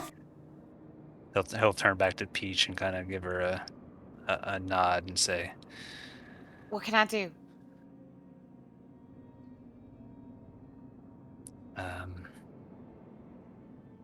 I guess let him know if we fall, but it'll be fine. And he will step forward slowly, again using the shield as a brace there. And as you begin to move forward, you feel a little bit of the shift of the stone. Roll your character's ability to navigate these perilous physical situations. How careful is your step? How good is your balance?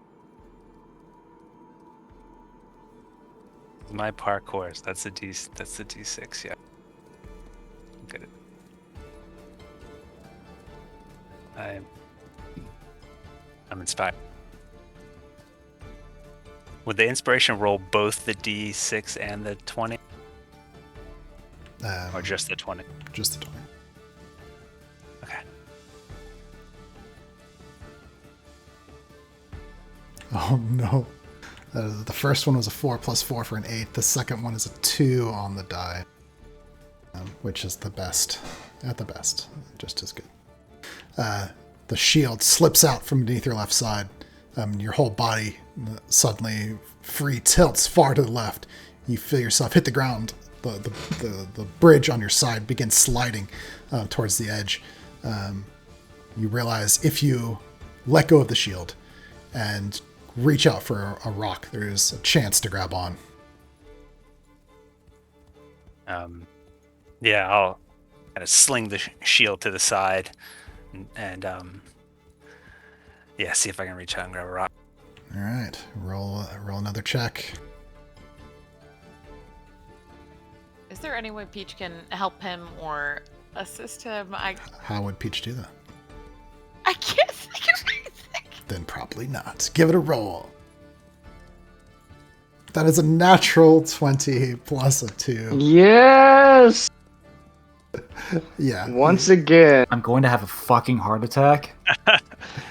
This is all planned. Isaac does this. He just saves him. He always is like rolls real shit and then is like, then pull out the 20. Yeah, you sling the shield, twist around, rolling across the ground, reach out, grab onto one of the rocks and hold on. You feel a snag at the hem of your pants. And as you dangle, hanging off the edge, you realize the crossguard of that sword's caught on to the fabric of your pants. And it's hanging there. At this point, now hanging down off the side, you can see Yev at the far end, his feet kind of dangling down. He obviously slipped when the bridge tilted and has grabbed onto the rocks too. He's not dangling quite as perilously as you are, but you can tell he won't be able to hold on forever. Yeah, he swings down, just kind of holding on, looks over at Yev and smiles and says, "Fancy meeting you here." Casey! Oh, jeez! Help me! Oh! Who's up there? Somebody help! Stay calm. Stay calm.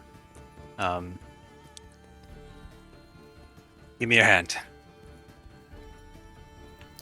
And I don't want to let go. I don't want to let go.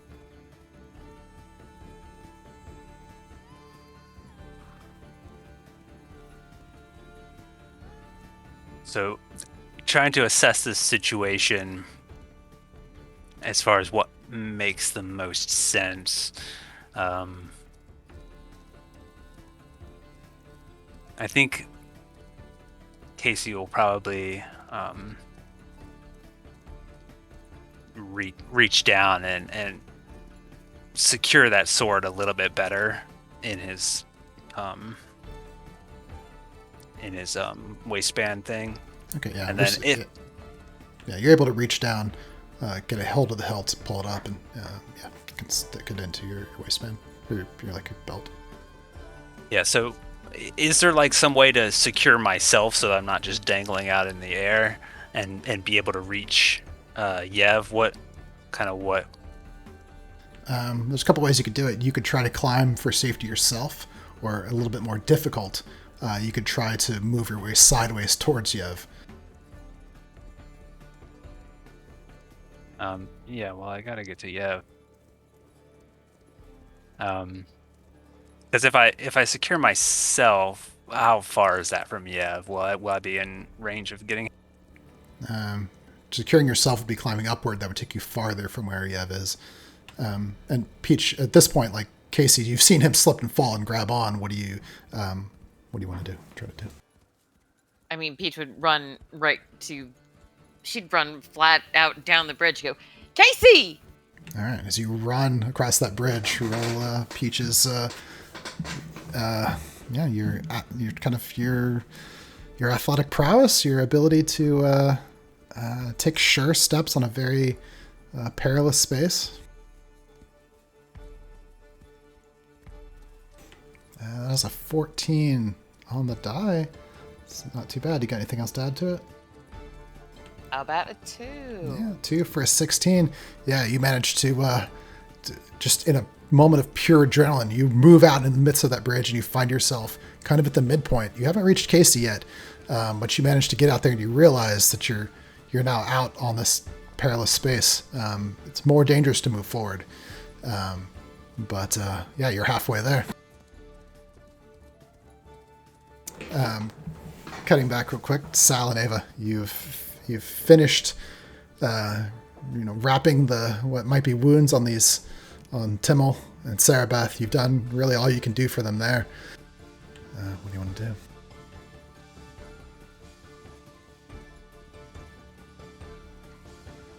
Obviously, we should just wait here. I'm just kidding. I'm just kidding. Just as you're thinking that, up at the top, Kabeth, you arrive. Right above Ava inside. Okay. I've got the rope. Oh! Should I lower it down? You try to make a bit of a ladder. We're gonna have to get some people out. Sal's hurt, and so are these two. You didn't tell me to bring a ladder. He means we're going to tie it together to work like a ladder. Yeah. Just lower the rope. How about we tie it to the person who's injured, and then there's people coming, and we'll haul you up. That's fine. It's gonna be tough to probably pull Sal out, but tie it off to... I said a team of people. We can... My papa's really strong. We can get him out. You got a whole team up there? Well, they're coming. There's more people coming. Okay. She's looking around for something to tie the top end to, just as extra security. Yeah, there's some outcroppings of stone and a big tree. You can see that at the near tree, there's already like a makeshift rope. It looks like Peach's skirts that's tied to the tree and dangling down there, but it doesn't reach all the way to the bottom. I look at the skirts and I'm like, that just doesn't seem like a good idea at all. No, that's not strong enough. So what I do is I unwind one part of the rope and I loop it around the tree once, and I secure it temporarily, feed the other line down. And what my intent is, once they tie him to the bottom, we'll have somebody pluck up the slack and somebody's using the tree as a anti-slip. Like, you know what I mean? Like you take up the slack around the tree and use the tree as security. Yeah, that works. There's not enough room for both ends to be equal, but you could definitely do a portion of it. Yeah, so you toss the rope down and you've got it. Yeah, you're holding it up at the top side. Hey, rope's coming down. Don't let it hit you. Look out below. Yeah, rope.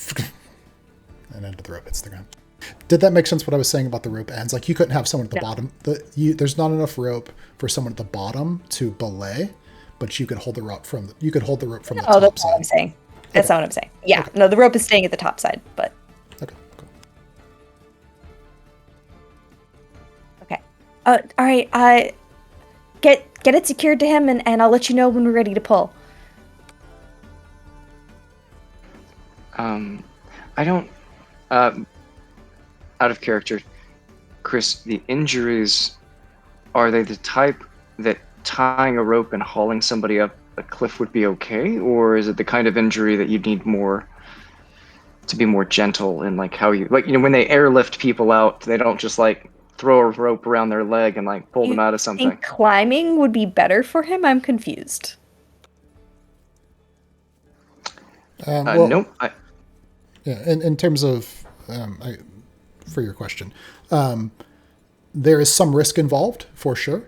But also not doing anything probably has more risk. No, that's totally fair. But keeping them more stable, like than just like making a harness or something and just dragging them up, that does have some risk involved. Some risk, but leaving them down here, I mean, unless you bring food and water and take care of them down here, they probably need some more attention than long-term attention than you would give to them down here in the pit. So it's not it's not without risk, but the risk of moving them is probably less than if you just leave them in these conditions. Got it. Okay.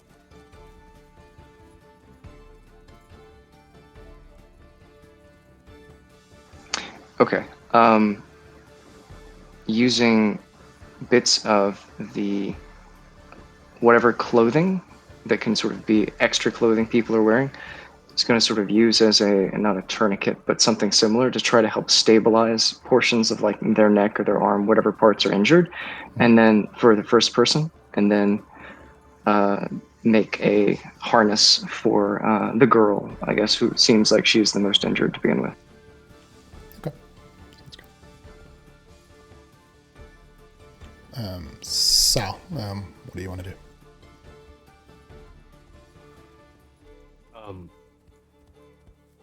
He offers up the extra layer to help use his tourniquets, I guess. That's all he can do. So he's tearing down cloth and handing it to Ava. Oh, which article of clothing? What's it made from? Out of? Oh, this is the one that Peach volunteered. It's my apron. Okay. Good sacrifice. He's not tearing his clothes. You're not. I No. know. Those are Pete. Out of your important mind? questions. Very important questions. Back at the bridge. Back at the bridge, Peach in her underwear. Peach, you are halfway across the bridge. Down at the bottom, Casey, you've managed to get a firm grip sword in the back of your belt. It's dangerous, more dangerous to move toward Yev, easier to climb up, but you realize Yev won't hold on for long. Hold, Peach. Don't come any further. The bridge might not hold. Is he below me? Can you help me imagine the space a little bit He's better? pretty much directly below you, but he's 10 feet below you.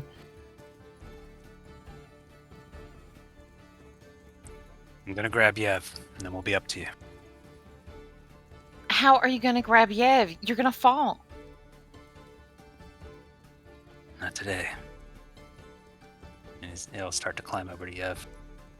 All right. Peach will start kind of like nervously humming to herself. Casey, you begin to shimmer your way across, looking for good solid handholds, place to put your foot. Roll a test of how well Casey can climb.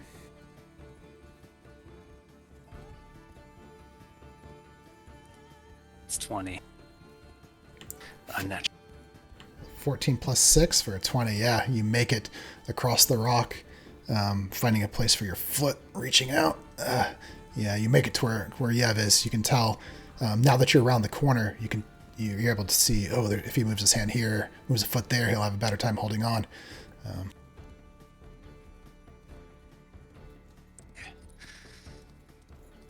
Not so bad, is it? Here. Casey! Look close to the rock. They cleave and break in a certain way. Grab here. And here. I can't reach that far. I don't want to let go. You don't have to reach. Move your feet first. Look down. There's a little ledge there. Step there. All right, give me a roll of how good Casey is at encouraging others. Be good. 5 plus 2 for a 7. No, Yev's too scared. He starts to reach. No. I can't. Slow. I'm here. I'm here with you, and I'm gonna actually reach and kind of help guide his hand.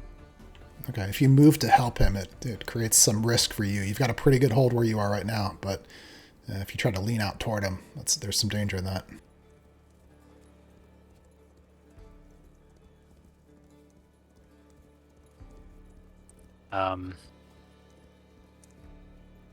Yeah, maybe not straight away. I'll try to slow him down first with talking.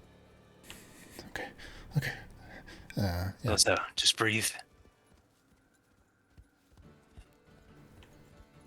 All right. I'll give you one more roll for trying to encourage him. Feel how your weight sits on the wall. How your toes and your fingertips hold the rocks. You are in control here. Ooh, 16 plus 3 for a 19. Yep, that's okay. Starts to shift. He's going to reach out and try to grab onto that rock. With your encouragement, I'm going to give him advantage on this. Oh, that's a 10 and an 8. You see he reaches out. He's almost got his hand on the ledge. And you hear the crack in the stone slips beneath his foot, and he begins to fall. I grab for him. Ooh, all right. Now, this is going to be a test of... I'm going to say you're close enough. You're well positioned because of how good your previous roll was. But this is going to be a pure test of Casey's strength, holding up this Goliath teenager. Ooh. Goliath teenager. I'd say I'm good at strength from all the Oh, 16. that's a 12 plus 4 for 16. You grab on, hand to wrist. You feel the strain, the weight on your shoulder. Your fingers ache as they hold on as hard as they can to the rock. But you've managed to hold on. He's dangling there, grabbing onto your wrist, his eyes wide, sweat on his face. Casey! Oh, Casey! I look him dead in the eyes as our hands like connect and smile at him. And no fear in Casey's face at all. Just straight confidence. He's like, "I got you. We're going up now." And I'll, try to help him get back up on. All right, yeah, you managed to haul him upward. He grabs onto the rocks, that better spot that you guide him to. He has to like grab on like to your belt and then your upper arm, but you managed to get him to hold on. Peach, you can kind of hear this. You hear the quick shout of Yev as he begins to fall, and then you hear the struggling as they're climbing. Can I was thinking, can I bardically inspire them from afar? But then she's not technically a bard.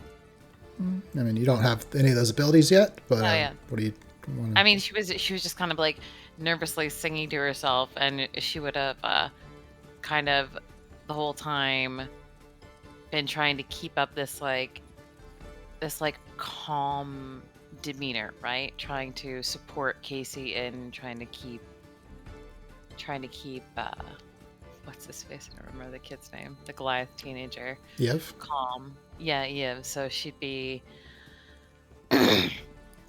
like doing like singing, but a little rhythmic tapping as well, like a little bit of drumming, and just trying to make it a distraction.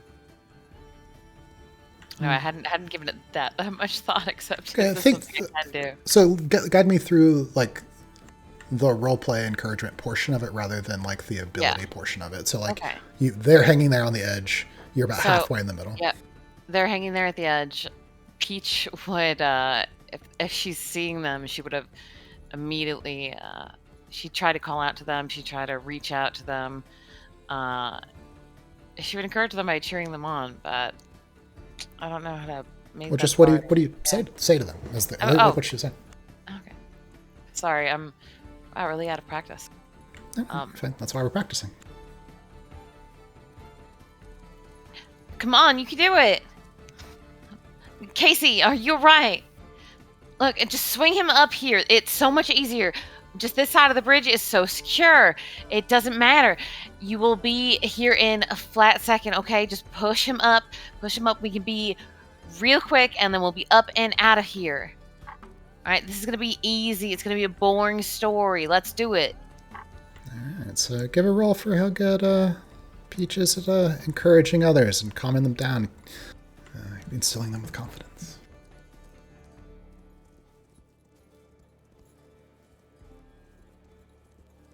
Oh no!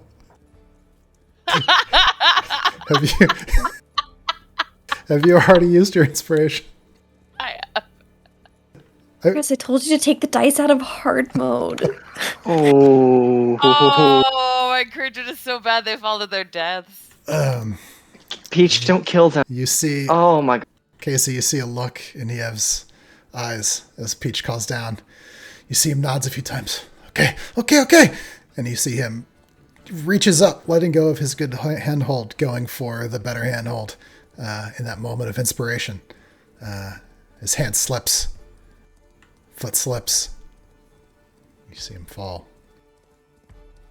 From where you are now, you have a good hold for yourself, but you're putting yourself at risk to reach out and try to grab him now. No, I gotta grab him again. All right, give it a roll.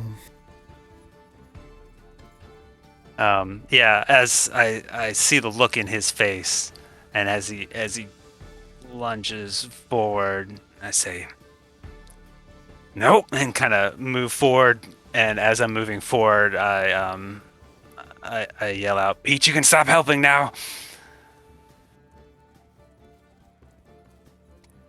15. That is a 12 plus 3, 4, 15. You manage to reach out, grab onto him again. This time, as you grab on, it swings you a bit, but you just barely manage to keep your hands on the rock.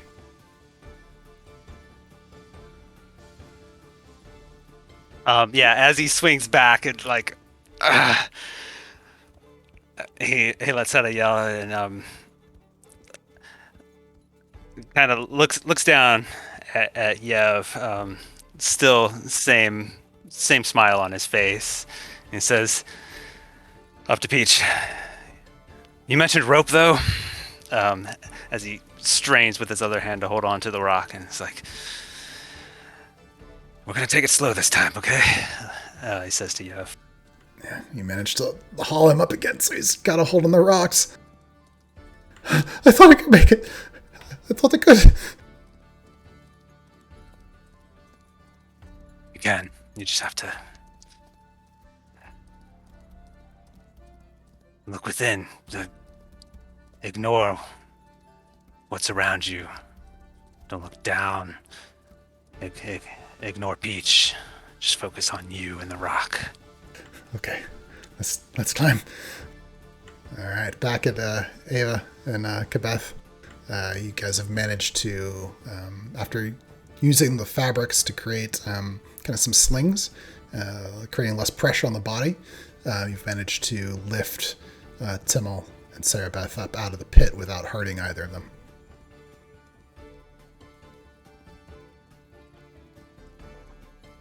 We'll say, actually, at this point, like the adults have arrived. That's what I was going to ask next. I was like, am I by myself or has any help arrived? Yeah. Kren and the Mayor Wendleton and a couple of the other adults have all arrived, and they've got the ends of the rope, and you hear, heave, okay, pull, and they've hauled the children up. I'm kind of running in circles, just like, oh, are you feeling okay? Oh, here's I pull a snack out of my pouch and hand them a snack. Here you go. Yeah, sounds good. So you've gotten them out. Ava and Sal, you're still down there. You realize at this point, with the help of the others, it's pretty easy for you to get out of the pit now if you need to. But what do you guys want to do? Kabeth, you're up at the top as well. Have we heard any of the commotion or any of the shouts or anything from deeper? No. He traveled for like half an hour-ish. Oh my gosh, okay.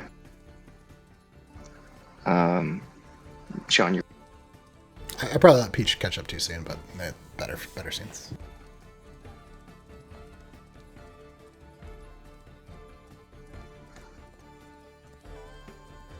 Sal would go open for him instead of climbing up. Like, there's no way.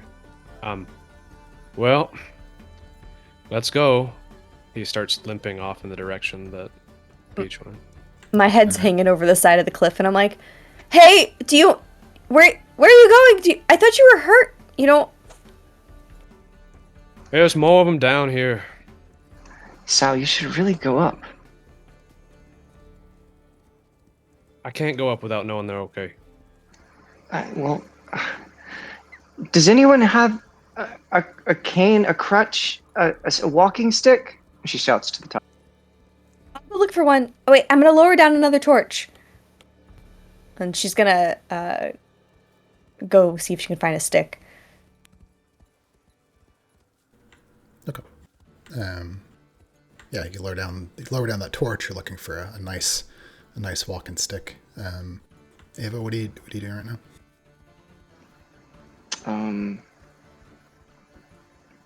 I guess she's just gonna wait for Sal. I don't think that there's a reason that she would rush ahead.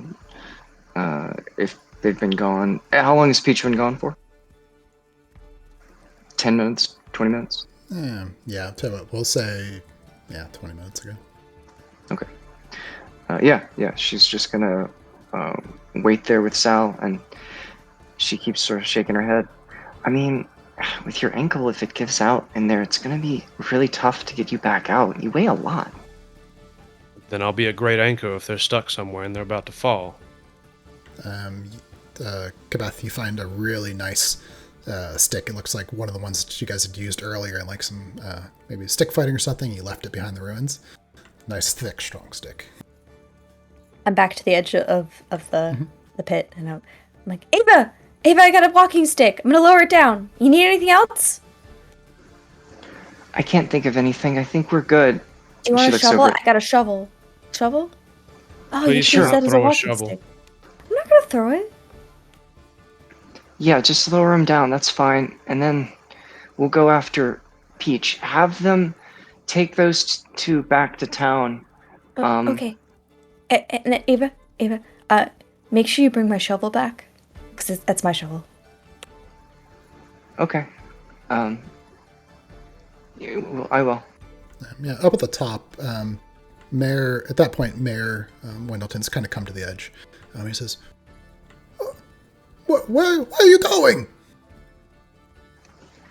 Our friends are lost. They're going to go look for them. No, we cannot have anyone else in danger. Sheriff Hain, we've sent Esmond to find the sheriff, and the sheriff will do searching for anyone who's missing. We cannot have more people going into the caves.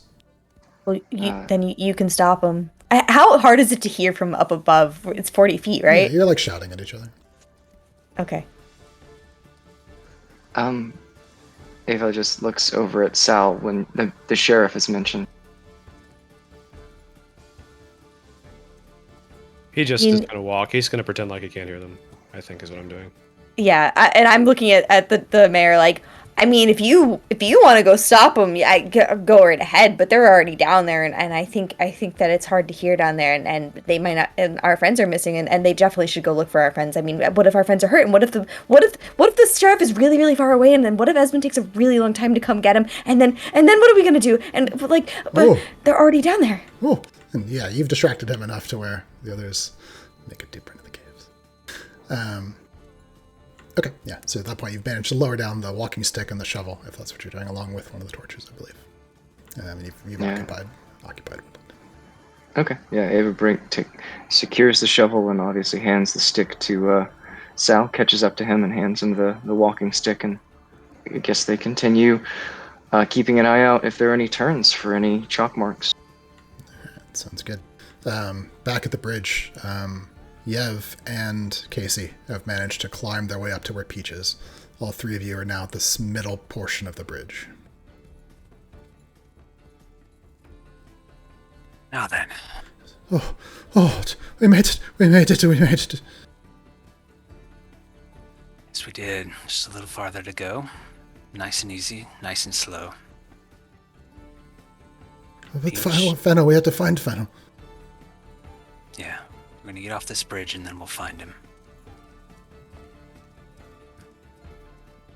Okay. Casey, are we still kind of on a dangerous portion of the bridge? We'll say probably you can, from this portion you can make it back, just moving carefully. We'll make you roll for it. Nice and slow. Peach, if you would, lead the way. Sure thing. She is careful.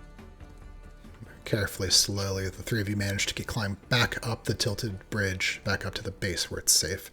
Looking out across on the where the bridge is tilted, you've made it back, but you can see that the other side of the bridge, if for some reason you wanted to reach it, there's a good 15-foot gap between that portion of your tilted bridge and the other side. But looking across, you don't see any sign of Fennel. This bridge collapse seem recent or old? How good would Casey be at being able to know that? I mean, the rocks that are freshly broken have a different look on the inside than the outside as far as weathering. So he would look probably at the crack where the bridge is tilted down and see if it looks weathered or fresh. Okay, yeah, give it a roll.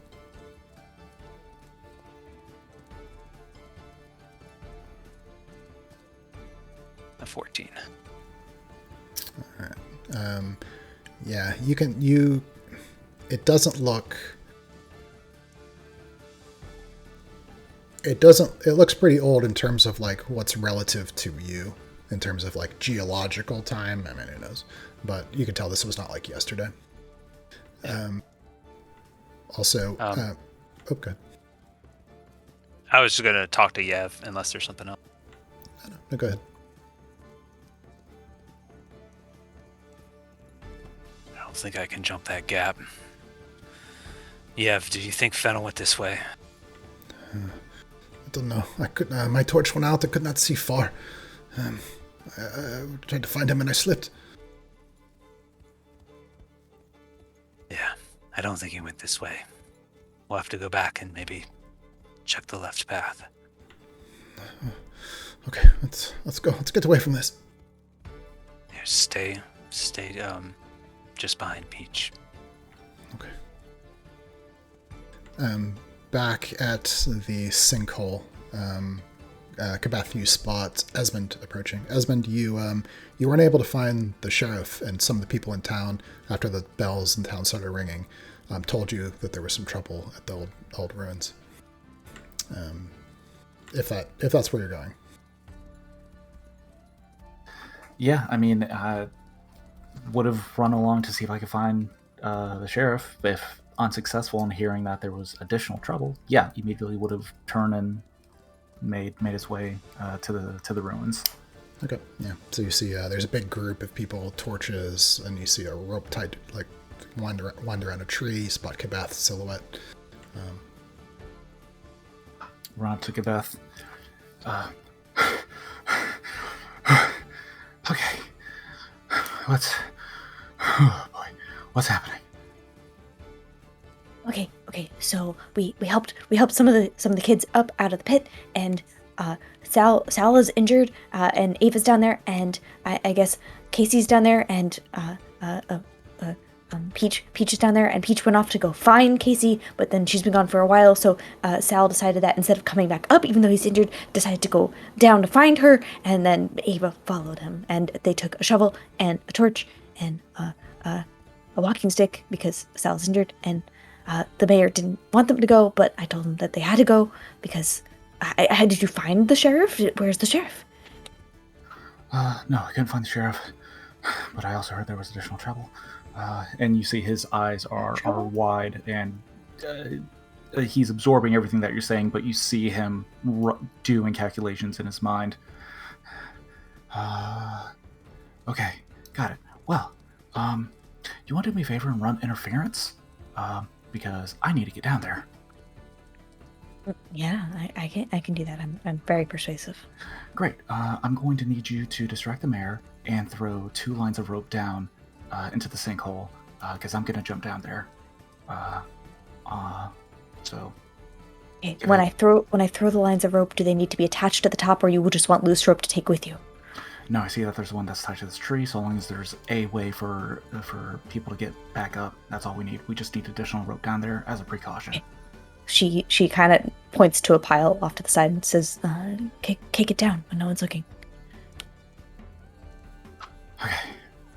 And Esmond reaches into his pouch and he pulls out a leather work glove, and he eyes the rope that's tied to the tree. Okay, probably gonna hurt myself, but Well, don't do that. No, like a rope burn, not prevent Yeah, myself from helping them. but then it'll make it hard to climb out. Don't get hurt. The town is here. We'll be fine, but we got to get down Don't there. get hurt. We need Just don't get hurt. Just don't get hurt. Easy enough. I'll do it. Okay, you ready? You got it. I'm off. Esmond is going to make a dash for the rope with his gloved hand. He's going to try and wrap the rope around his hand and quickly slide down it into the chasm before any adults have a chance to stop him. Okay. It's not possible for them not to notice because there's just so many gathered around at this point. But Kabath, who did you want to focus on in terms of? You said you're going to run just to create a distraction. I'm going to go to the mayor, and I'm going to start loudly complaining that he wanted us to wait for the sheriff, but nobody can find the sheriff, and what is he even doing with his life if he can't even run this town because the sheriff isn't here, and he wants us to wait, and it's a crisis, and I'm just going to start going on and on about that, and making a big scene to try to get the attention of other people. Okay. Yeah. Maybe hysterical crying will happen. Okay. Yeah, you've definitely kind of created a scene. People are you can see the Mayor Wendleton is flustered. Kind of My what you're friends are out there. you definitely do not get noticed, Esmond, but you managed to grab on those ropes and slide your way down without anyone being able to stop you because they were so distracted by what Kabeth is doing. Great, not a problem. I'm just going to wait a moment for Kabeth to throw down a couple lines of rope. Are there We any nudged. torches We nudged. down She here? indicated that we were going to nudge it before you went. I think they're Like- they're already down there. Yeah, we got the rope down there before you left. Got it. Okay. Were there any torches down here as well? No, it looks like everyone left, so there's no one in the pit. Well, Oh, actually, I apologize. I just realized that the torch was down there. It would have been left behind because Ava didn't actually need it, and neither does Sal. I think Sal has stop me if I'm wrong. Does Sal have? He What's it does called? not. Never mind. I forgot that he couldn't see, so I guess we did take that. so Timmel did have a torch initially. I don't know what's become of that. Timmel's torch has probably gone out by now, I think. I gotcha. Okay, not a problem.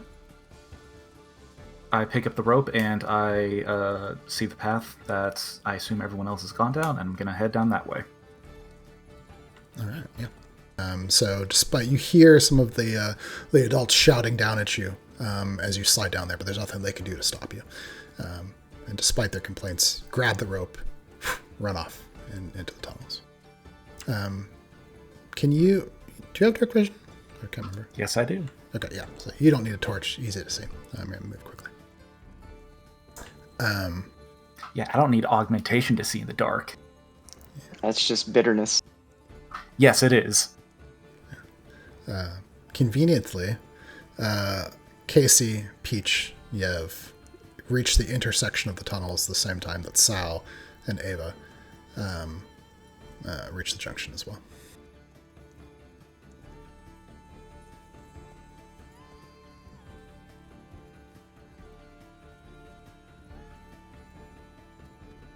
Yeah. This is right at the Y fork, Chris. Yes. Doc Sal. We've got Yev. Just one more. So, what are you doing running on that foot? I'm not running, I'm walking. Who are we missing? Fennel. And because they had to move a bit slower because of Sal's ankle, Esmond catches up. As Guys, run up immediately, embrace Ona in a really strong hug. it's very warm. What did you do? You should have seen it. No, Yeah. I don't think I should have. Are you all right? Yeah, fine. Yeah, it's good as well. Had a bit of a climb. We're just missing one more, Fennel. Seeing Yev, Esmond is going to kneel down, look him in the eye. Yeah. Are you okay? Wait, I think Yev is big, right? Yev is younger than you, but also Goliath, so he's almost your height. Yev, are you okay? It was close. Fennel could not have gone that way. He's no better climbing than I. Only one path left.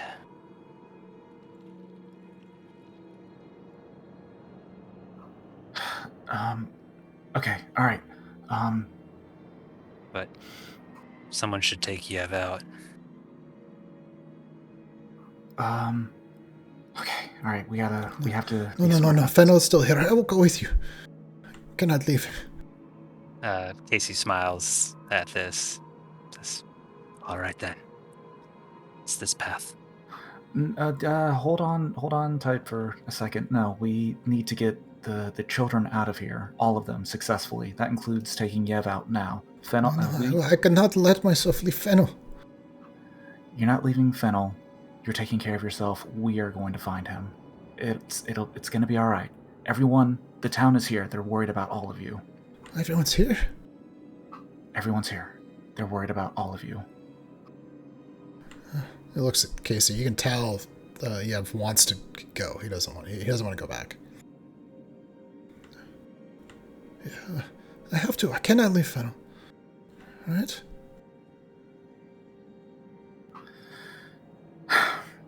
I get it. But leave this to us. We can find him. Okay. You need to make sure that you're okay. Okay. Give me a roll for how good Esmond might be at persuading this kid who's right on the edge of making a decision. What he should do.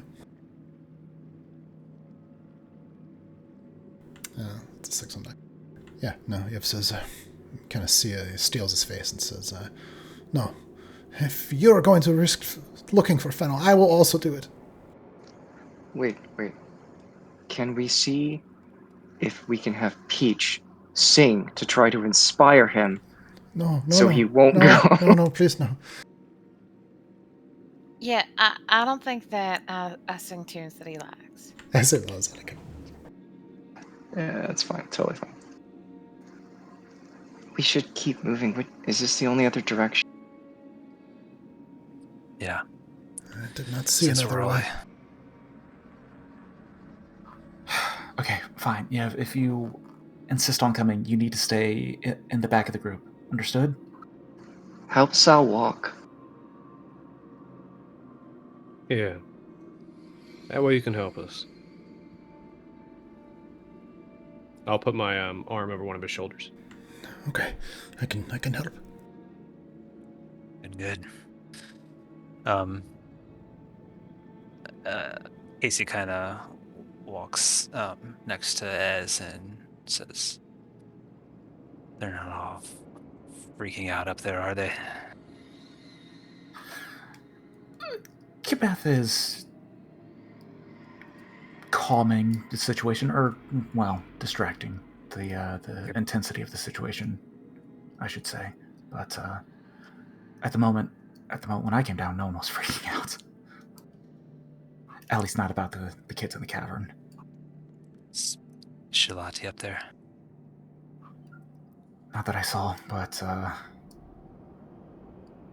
I don't think that there's any way of you getting out of this without your ass getting handed to you at some point. Save that for later. Yep's fine.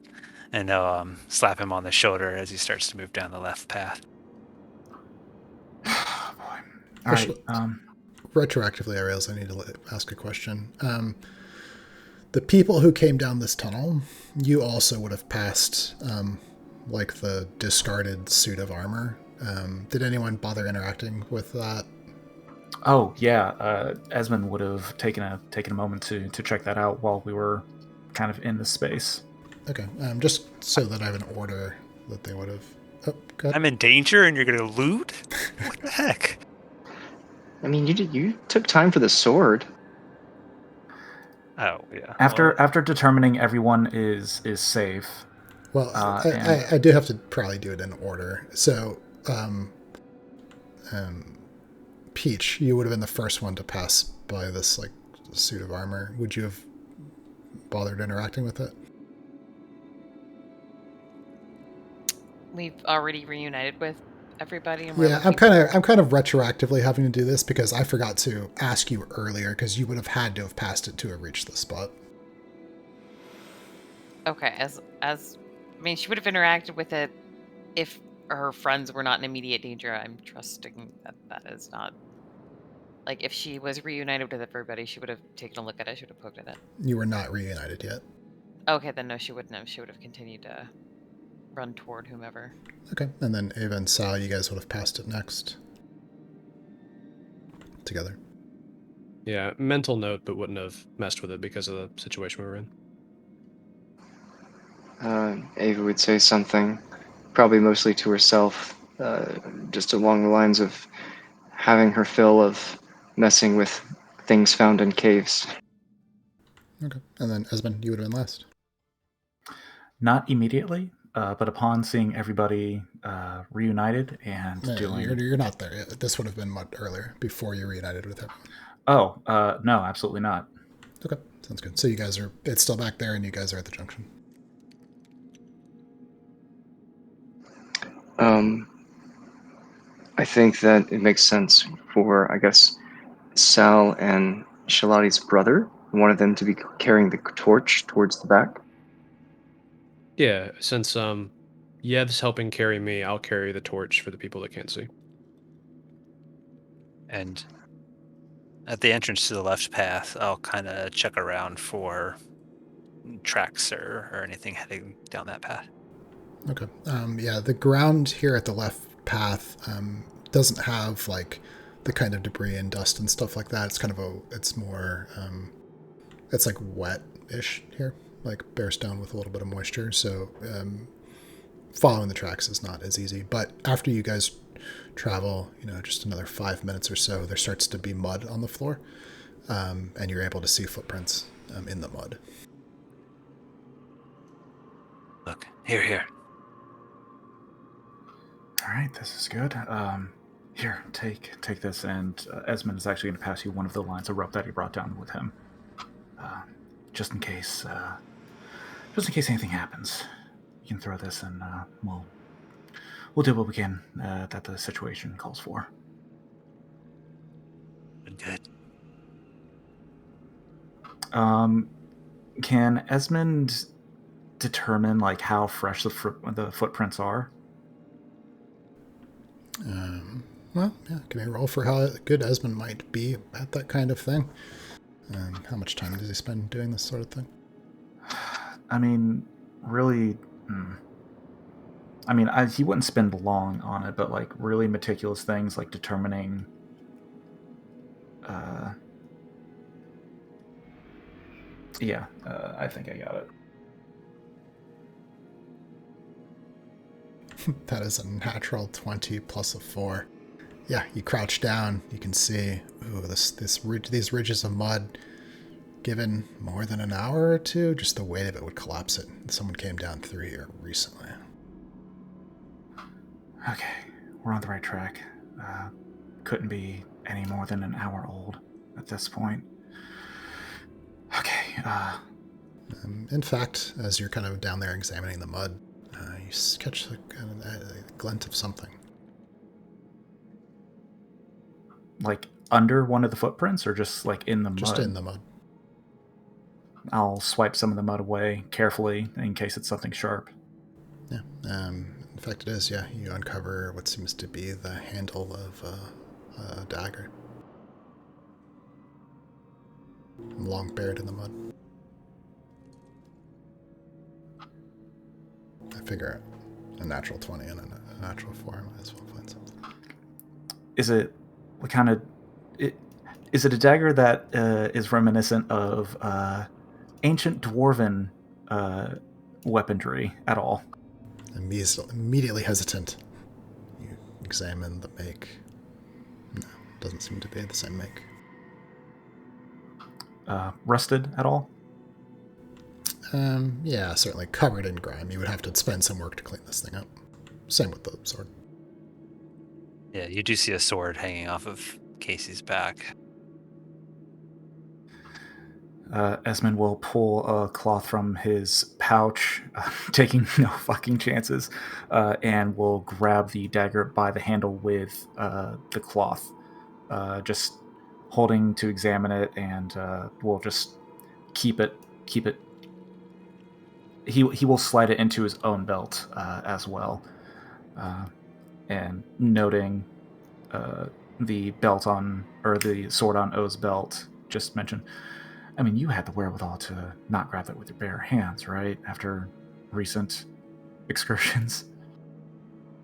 It's kind of busy at the moment, but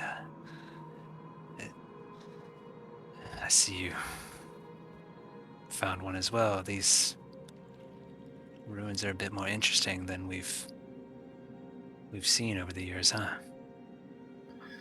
At the very least, I don't think that these... at the very least, these weapons don't appear as weirdly fresh as the ones that we found in the mine, so I don't know if that dates these more or if that secures our knowledge in these items not being cursed, but that's a later problem, I suppose. Footprints are an hour old, at least. They head off in this direction, and Esmond will actually take the lead and start following the direction that the prints are headed. I'll be right behind him. Alright, sounds good. Back at the top, Kabeth, I want you to give me 2 rolls. First one is going to be for how well Kabeth is able to pretend that she's all these arguments she's making that she's genuinely upset. I have natural proficiency in both persuasion and performance, being a satyr. How would you like me to factor that in? I mean, I have this sheet set up, so in theory, if I roll it, No, you just give yourself a 4, if it's your best thing, give it a 6. But since you're automatically proficient, you can just add those 4s, even if it's not something she practices a lot. She's just naturally talented at it. Okay, so roll a d20 and just add 4 to both. No, add a d4 to both. Yeah. Well, sorry. So we're not using. We're not using the D&D mechanics yet. If you're good at something, you just add a d4. Okay. Natural innate ability would just be a d4. Got it. Mm-hmm. And so, I'm sorry, you wanted one roll for performance and the other one for what? No, the first roll is going to be... I'm going to automatically let you succeed on the performance because your role play was really good for that. This is just for how good your character is at pretend... Like, can she persuade these people that she's actually upset when she's not? That's going to be 15 total. All right, yeah, you can tell. It looks like all these people, they're kind of flustered. They're giving you the time and attention. Now, roll a persuasion check for how persuasive these arguments are.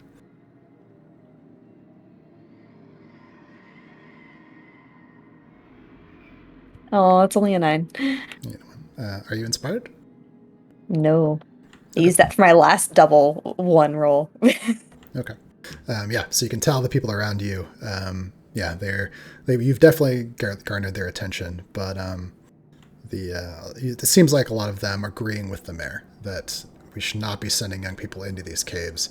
We need to wait for the sheriff. She's not saying send them in. They're already down there. You didn't stop them. Oh yeah, no. I'm just having you roll for the sentiment. Okay, back in the caves. Leslie, do you want to do something else? I should just ask. Okay. Back in the caves, moving through winding natural tunnel, portions of man-made stone. You can tell at this point that you're moving through some ancient structure that had collapsed, and you're finding pieces, segments of room, sometimes canted one direction, sometimes another. Something catastrophic had happened to this place. And all this seems very old. It's of an architectural make style that you don't recognize, aside from some elements of the old ruins themselves. You haven't seen it anywhere else around the town, or in your books that you've read. But it's before too long you guys come to, again, canted at an angle, a large archway that seems to lead into a chamber. Peering through ahead, there's only a slight slant to the ground here.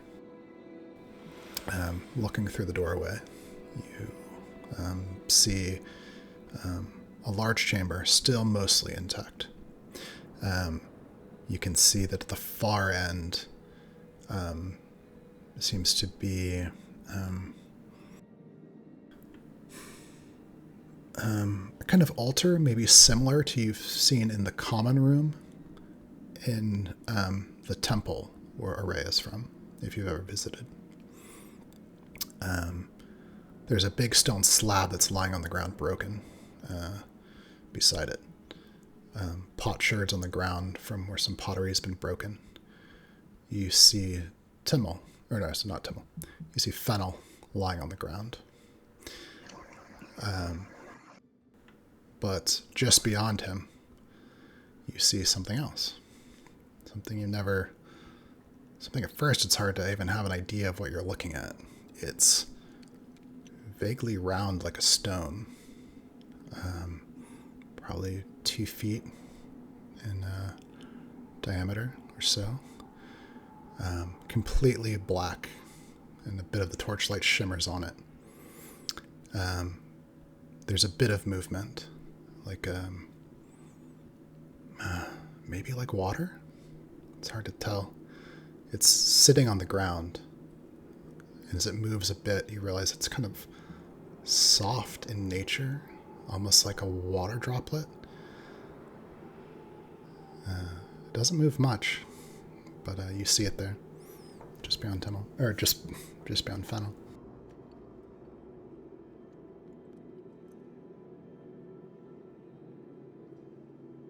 There he is.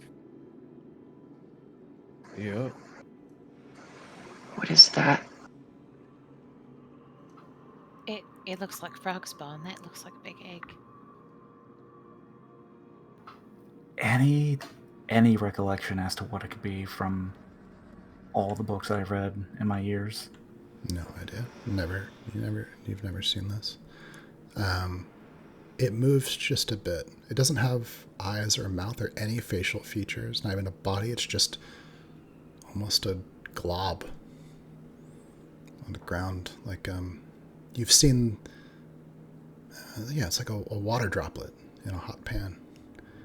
And it doesn't have any features, but there's almost something about it. You could tell it's watching you. How close is it to Fennel? 2 feet away from Fennel, and probably 15 feet How away from all big of is you. it? About 2 feet in diameter. Not very big. Just in a whispered tone to the rest of the group. Can anyone get eyes on Fennel? I can't tell how badly he's hurt. How well Hey, can Doc. you see him from here? Use your thing. She sort of, her eyes, she's torn between her eyes, darting back and forth between this odd shape and the person that needs her help. She sort of gestures her hand towards Sal and says, shade the torch. And then she's going to try to focus and look at both of them. First of all, the person who needs her help, to try to see if he's breathing, if he's anything that she can see. Yeah. I mean, this encountering this strange thing that you've never seen before, but trying to stay focused to take in Fennel's condition. Roll to see how well Ava is able to focus herself in this moment.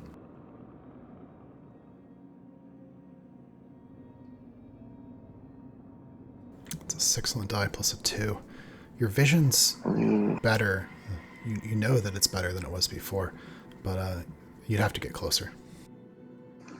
I can't tell from here. And Need to get that thing away from him. Hand me the torch.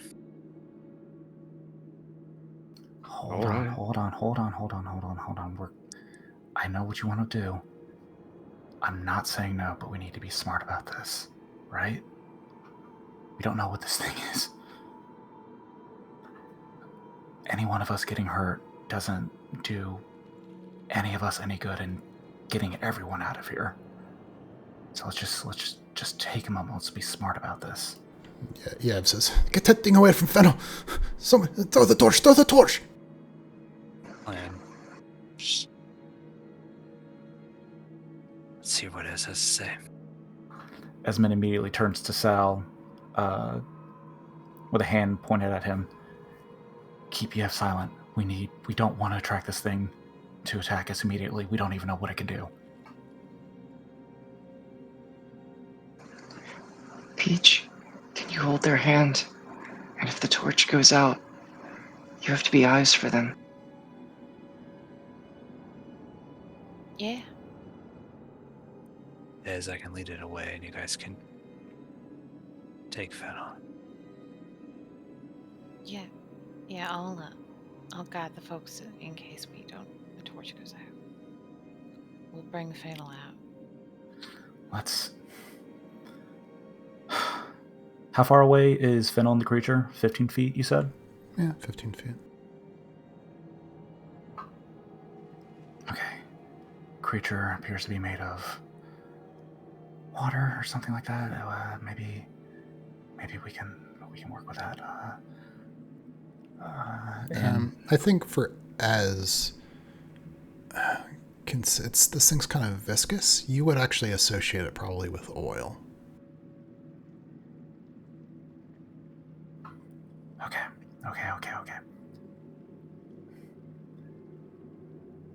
It's like a water droplet, but not. It's viscous in nature.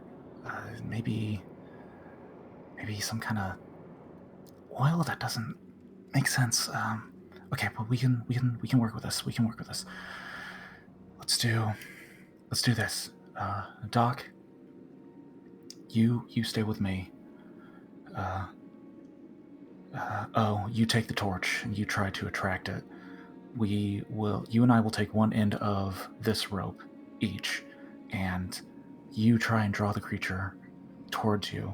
And if it comes at you, we try to trip it up or catch it in this rope.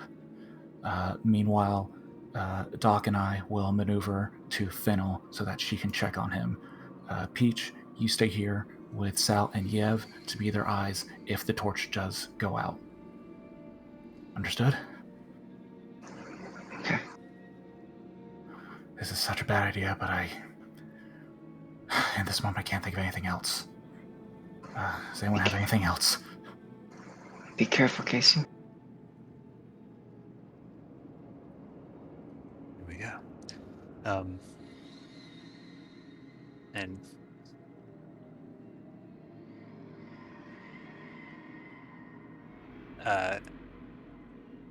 Casey will. It's fine. He's don't totally read. fine. Everything's fine. Don't read. Oh, mortal danger. Yeah, Casey will take the torch and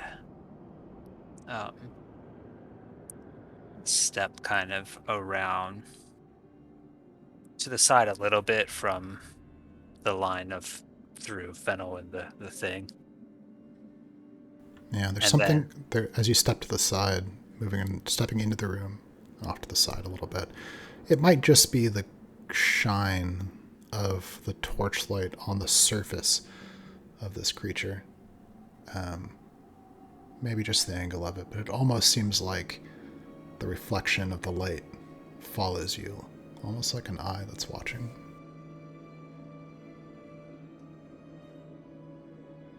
And then he walks swiftly towards it, swinging the torch back and forth.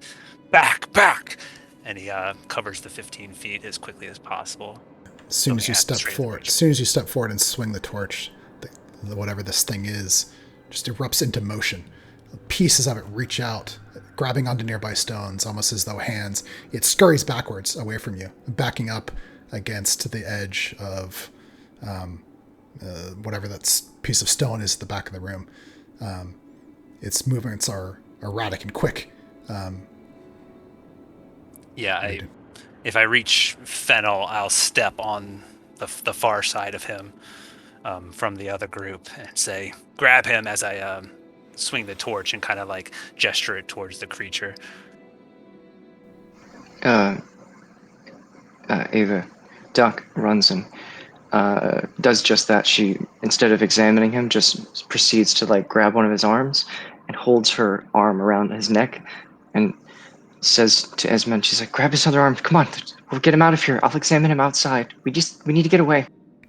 as soon as Ava like kneels down next to Fennel, the creature, again, portions of it erratically reach out, grabbing on, and the whole thing like seems to scurry suddenly towards Ava. Casey, give me a roll for how well you're able to intercept this thing and keep it away from Ava. I'd say from my time playing spin turf, I will be good at this. Nice. That That's is a an 9. 8 plus 1 for a 9.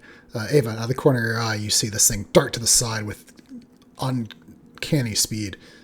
Esmond? Am I able to react to try and help Ava at all? Yeah, I think so. You're a little farther back, but yeah. Well, I would have been traveling alongside Ava. Okay. Then you're close. Yeah, you're just behind Ava.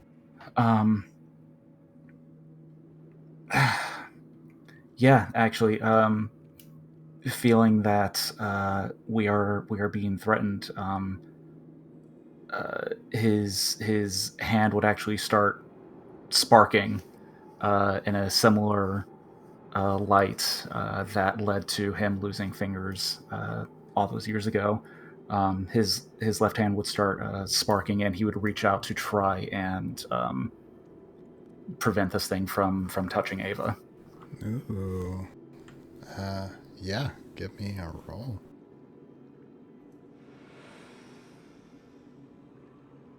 Nice. Yeah, so this thing almost seems to be its body propelled by a force you can't quite tell, extending, darting out towards Ava. You reach out. Describe to me as you plunge your hand at this thing.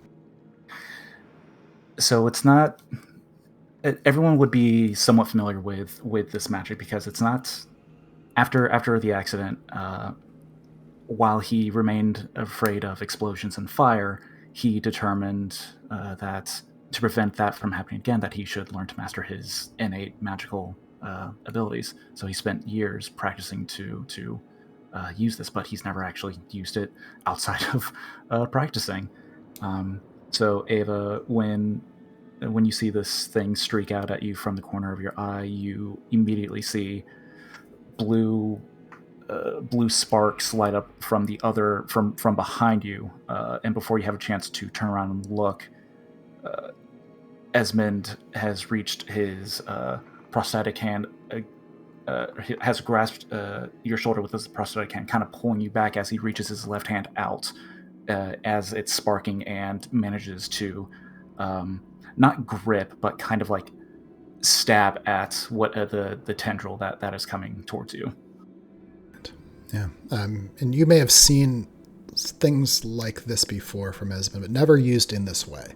Never used in like a way to hurt something in a fight. That's not been part of your lives. And so as this thing darts up towards Ava's face, Esmond quickly sends that hand forward. There's a blast of lightning that illuminates the room brightly for just a moment. The creature doesn't make a single sound, but you can tell that this hurts. And it is propelled backwards, smashing its body into the stone, which almost seems to flatten out and go in every direction for a moment, spreading out like growing mold, and then collapsing back together. That bluish electricity continues to surge through the creature's body. It grows a little bit larger, and then splits into two. They wiggle. One of them, you realize, the hue of it is still it's still black, like oil. But the other one is almost like blue in tone. And then there seems to be a moment, and the two dash off towards the corners of the room, wiggling their way into cracks in the walls. And they're gone. We're leaving now. As if they retreated? Yeah, they ran. Second that they're gone, scoop up Fennel with Ava and following O's directions. Yeah, agreed. Let's move. Yeah, I'll walk backwards out of the room, moving the torch back and forth between the two holes they went into to make sure they're not following. You snatch up Fennel from the ground He's sweaty, clammy-skinned, but breathing. What do you guys do?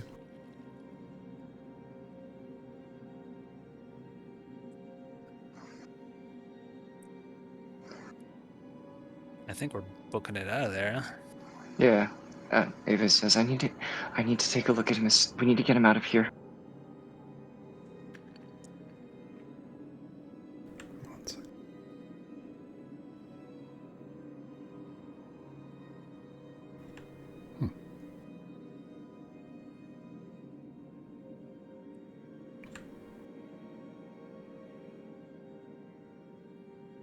Weird. I don't know that. Anyway, yeah, okay. So turning from the room, you begin to flee from this chamber with Fennel successfully in your arms. Whatever that thing was, you seem to have scared it off, at least for the moment. As you make your way back through the tunnels, it's a lot of urgent climbing over debris, squeezing through narrow spaces here and there. Sometimes there's natural stone where it's hard to maneuver, fit through. Other times it's a solid man-made tunnel where you're able to run almost at a full gait. Before too long, you see the archway that leads back out into the pit. Oh, I should mention, actually, before you get to all the way to that, you do get back to where that armor was abandoned in the tunnel.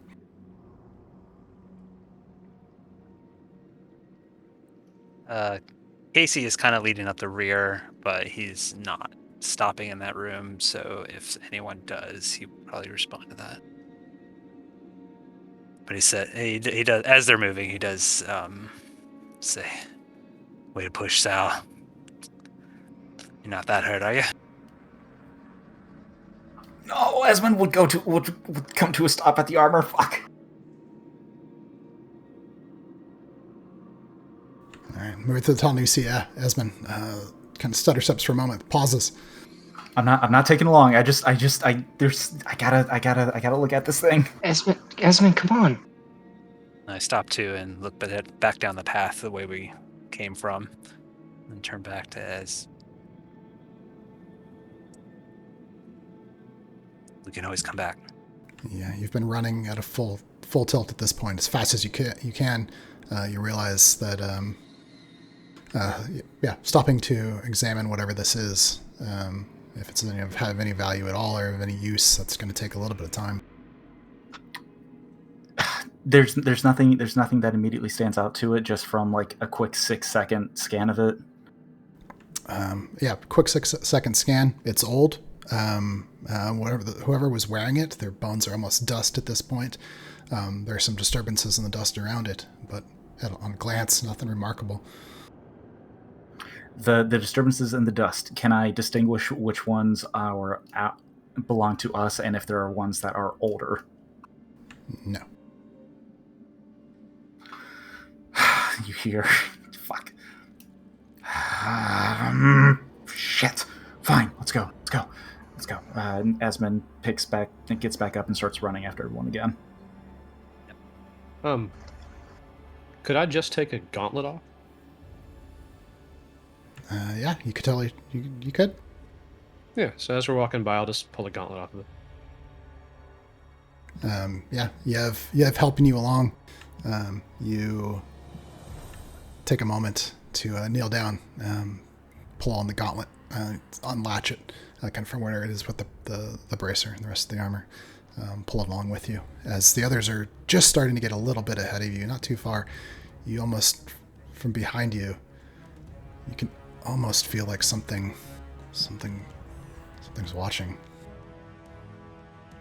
Something's waiting for an opportunity.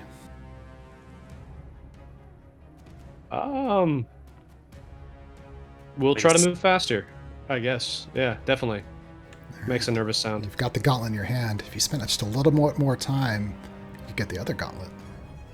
Nope. Curiosity satisfied. Okay. Glancing over your shoulder, take a few steps back. You have helping you. You abandon the rest of the armor. You move your way on. Before too long, all of you come spilling out through the opening into the pit. Lights of torches above Up there. Tibet's head is Kabeth. peeking over the top. Yeah, Kabeth and the other adults looking down. There's some shouts. Is everyone okay? As soon as we see light, Esmond's going to immediately start yelling, "We need rope! We need people to assist us now! No one else come down here! We need to get out now, please!" Before too long, more ropes have been thrown. They've actually fashioned a rope ladder at this point. And so you're able to climb your way out, some of you with effort, to get up out of this pit, leaving behind the dark tunnel and whatever that thing was. I'll take a last look down that dark tunnel. Just kind of smile into the red darkness. Turn and follow the rest of the people up. Yeah. Before too long, you've left the pit behind and all of you are up at the surface. The adults, there's endless questions wanting to know how this could have happened. Is everyone okay? Mayor Wendelton at this point, still kind of red, flush-faced from Kabeth's berating him. Says, okay, everyone, no one's missing. Everyone's accounted for. Oh, that boy, he looks so. Is he okay? Ava, have a look at this boy. Yeah, she's probably already fussing over him, trying, even as she's being instructed. Yeah, before too long, after a moment here, Fennel is Fennel's drenched in sweat. Obviously, something. If he is injured, it's a little hard to tell what exactly happened to him. But he is breathing. His breathing is labored. His heartbeat's a bit quick. There are twitches in his fingers. No coughing or anything like that. But doesn't seem to be. He doesn't seem to be doing incredibly well. Okay, she tries to get him to drink a little bit of water, and then instructs some of the adults who are around. We need to get him back immediately. I need whoever can help move him as quickly as possible back to the Physiker.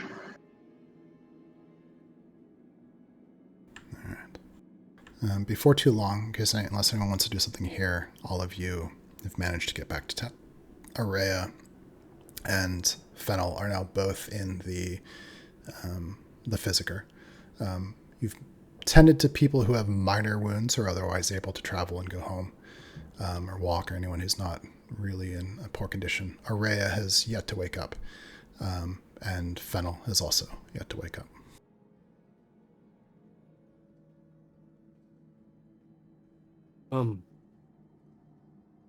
Sal will stay at the Physiker as if his wounds need more treating, just to keep an eye on him.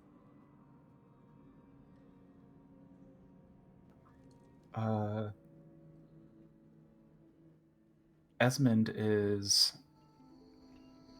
at the Physiker. Esmond is sitting, looking at his shaking hand, the hand that he used to attack something which he's never felt before. His adrenaline is currently spiked, and his eyes are wide, and he's just trying to calm himself. And looks up and sees Araya laid on the table, and just mumbles to himself, I'm just glad you're all right. Or that you weren't down there at least. Oh boy. And then he just says aloud to nobody in particular, I'm just gonna rest my eyes for a bit, if nobody minds. And he's just gonna, sitting down, just let his head roll back and just kind of passes out. Can I actually join him in this scene briefly? Oh yeah, definitely. You guys are, if he was in you're all in that area. Anyone who wants to be together can be. As you're about to pass out, you feel the weight of Kabeth against your side as she sits down next to you and leans against you. Hey.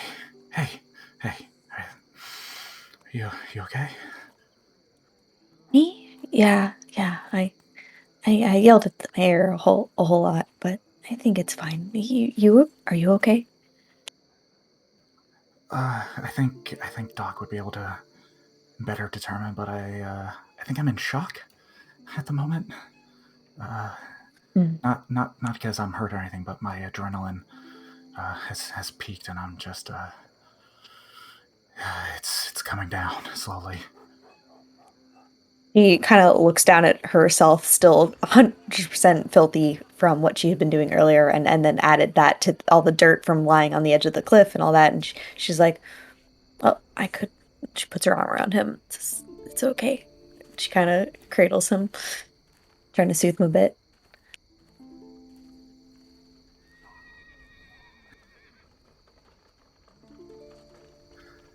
It's okay. Yeah. Everyone's gonna be okay. We're all getting taken care of. Sorry about the soot on me. Yeah. By the way, you can keep the medal.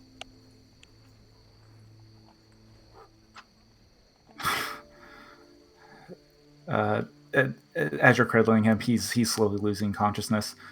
Yeah, metal. That's great. We need to type while you're covered in while you're dirty. He lets him go to sleep. She's just gonna sit there with her arm around him, let him fall asleep on her shoulder. I think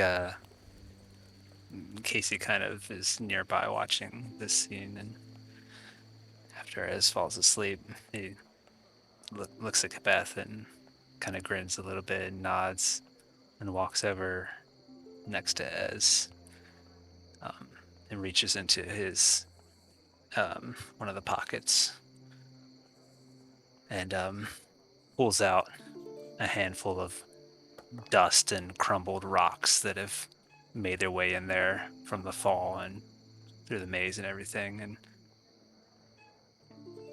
sets them on the counter behind Ez, puts a hand on his shoulder and kind of walks out. Beth falls asleep too. Like I think she's like, his head is here, and the two of them are just out cold.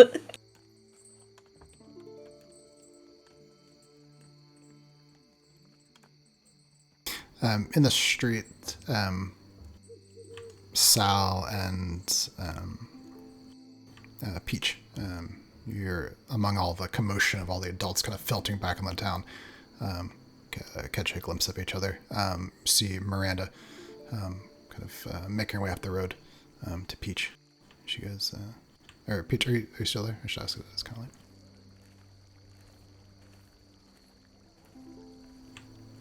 She might be asleep.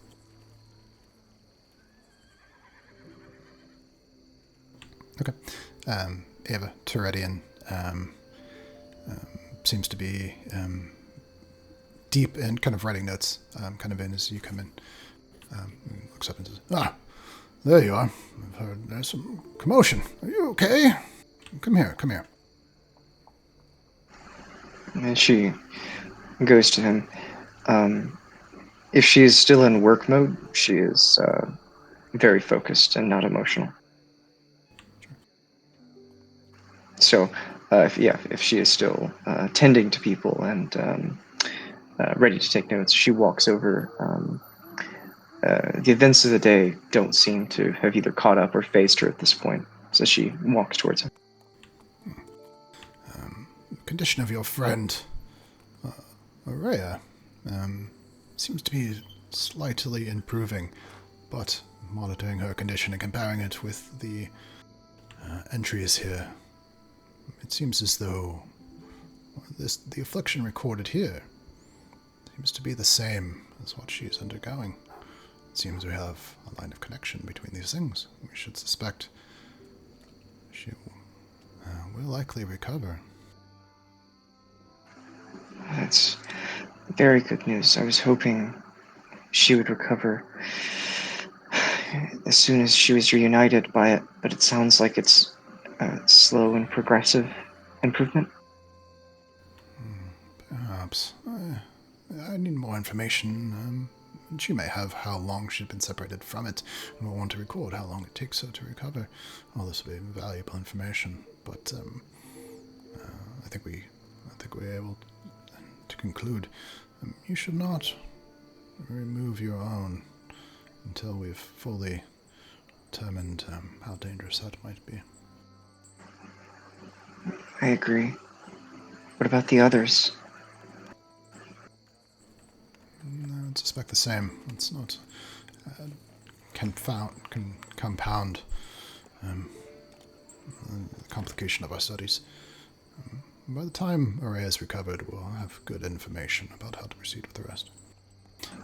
No, the others. I can't remember his name. I'm so fucking bad with it. The one we found who was sweaty. Fennel? Fennel? It seems to... it's okay for now. We'll need to observe him at least until the morning. He seems to be feverish and unresponsive. You said you found him lying, unresponsive in the cave? There was a creature nearby. It was transparent, and there are others who could probably give a better description, but it was kind of oily on its surface, kind of somewhat clear. Casey attacked it with a torch when he struck it. No, well, he didn't. Oh, Esmond used... you know the spark he can do? He used it, but as a weapon almost. And when he struck the creature, it split in two. One half it halved its size, split in two. One was dark, and the other was almost as if it had captured some of the blue energy. And then both halves fled. That's interesting. Well, we'll monitor this boy, and I'll consult, let's consult the tomes. There may be, maybe something like this recorded. Interesting. Well, given your observations, potentially poisoned. Many creatures can be poisonous to the touch. I suggest we take a sample of his blood, and we'll attempt to form an antitoxin. Right away. And she'll start to move to collect the sample. Alright, and then outside, we'll go back to that scene. Amongst all the commotion of the townspeople returning, Sal, Peach, there's a moment where you find yourselves together in the street.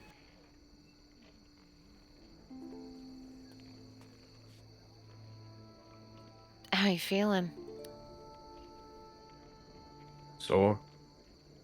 Embarrassed. Embarrassed? Why are you embarrassed? You tried to be the big hero.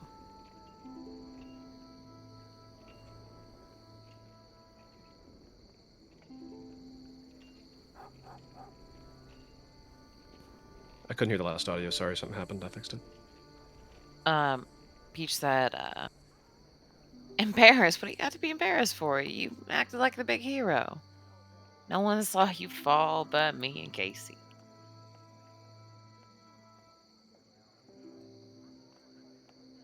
I won't tell anyone. I'll tell everyone that you led the charge, that you were... Sorry. Be right back.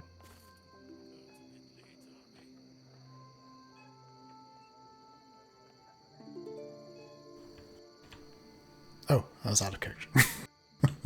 Yeah, that seems Yeah, like it's it. not Like, in- he has to go. Okay. For a moment. Okay. Back whenever he's back, I suppose. Yeah. Yeah, I can finish that. And you'll have to... Let me think about this. Yeah, Casey, out in the street. Mayor Wendleton. Wait, you there, lad. Slow down, slow down, slow down.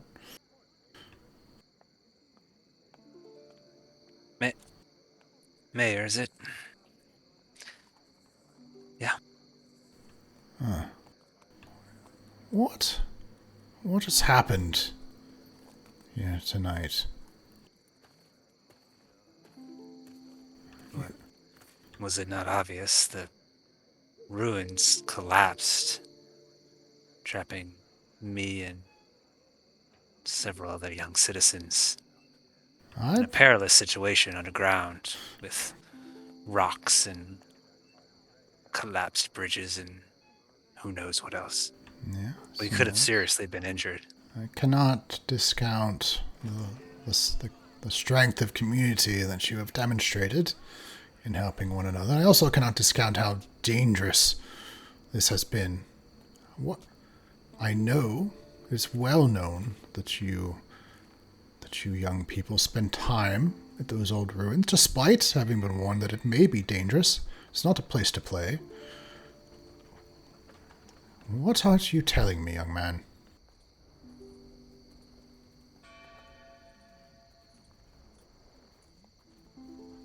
We weren't playing there. We were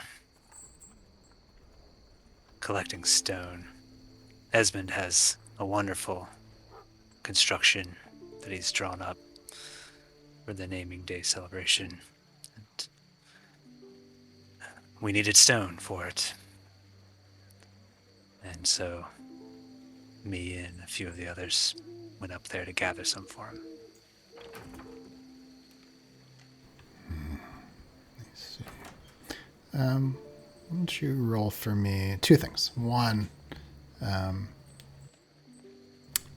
there are some things you're omitting. So roll me a little bit of a deception check. He doesn't have much to go on here. However, also roll me like a persuasion. How good Casey might be at actually maybe winning over the mayor's thought of you in this moment. I'd say he's had to do a fair amount of fast and double talking, so I'm going to be good at both of these. First one will be my deception, I suppose. Okay. Yeah, the mayor says, ooh, and the second one's nice. Yeah, the second one, the mayor says, well, many people say they were able to hear the collapse of the ruins all the way from town like a thundercrack. It was quite loud. Well, I can tell you've been looking out for the others. I think a lot of them look up to you. Yeah. Well, it was truly the fact that the whole town rallied around us that helped us to come out safe and sound. I only wish the others swift recovery. Yeah, he reaches out, pats you on the shoulder. Well, yeah, you keep up the good work, young man. You as well. Pat him on the shoulder. And he heads off. Yeah, that's a natural 20 on your persuasion. Oh my god. You're such a good liar. Fucking hell. God damn it. Fucking goddamn it shit. Damn it. Oh my god. Casey just cannot lose. It's so annoying. It's frustrating. I don't know how long I can keep this up, guy. I love it. Don't stop. You've just been Why stealing is everyone ours else's luck. Yeah. Okay, yeah, sorry. Peach and Sal, 2 of you, get that moment in the street where, amongst all the commotion, there's just sort of a bit of a gap. You jumped in like, big hero. You don't have anything to be afraid of. It's just me in case you saw anything anyway, and we'll sing your praises. Yeah, sure. I mean, the way I see it, you jumped down recklessly to save your friends because you heard them crying out for help and went cannonballing in. Unless you'd rather be smart and calculating and have planned the whole thing out. I would have rather not wrapped myself in some clothes, fell off some roots, and busted my ankle, adding more complexities to an existing problem. I've read too many stories, I think. Had this notion in my head I could be some kind of hero. The first time in my life there was an opportunity to do so, people that mattered to me actually in trouble, and I just got more. Sal, you can do so much, though. The fact that you can be somebody who can carry Ava to safety, or Araya, or that you can I'm the useless one. I mean, if we're talking about dead weight, I stood there and I saw Casey and Shalatsi's little brother just hanging there. And there was nothing I could do. Nothing. My smartest idea today was what? Take my skirts and make a rope of them. And now here I am, what, in underskirt and tunic, looking like a fool because everybody else just went and got rope. At least you don't look like an idiot, Sal. At least you still look like you did a heroic thing. Sal looks Peach up and down, holds out his arms, looks at himself. Clothes ripped, shoes a mess, covered in dirt and mud, a little bit of blood and scrapes, bruised, and limping on a makeshift walking stick. We both look like fools. Let's not kid ourselves.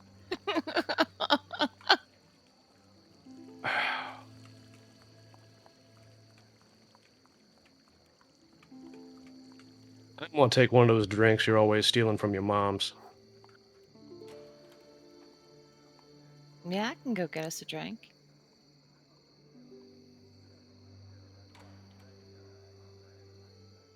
And Peach would, if she could, sneak off to go grab that.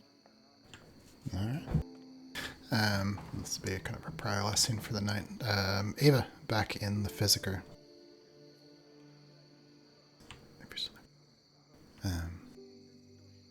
You've drawn a little bit of Fennel's blood. You're beginning to do the work that would separate it. Preliminary steps to creating an anti-venom if the boy has indeed been poisoned. Toreadine at that point is going through some tomes, and he stops on a page. Now, here we are. There are some accounts here, yes. Not quite as you described, but tale of small creatures, almost indistinguishable from water or humor.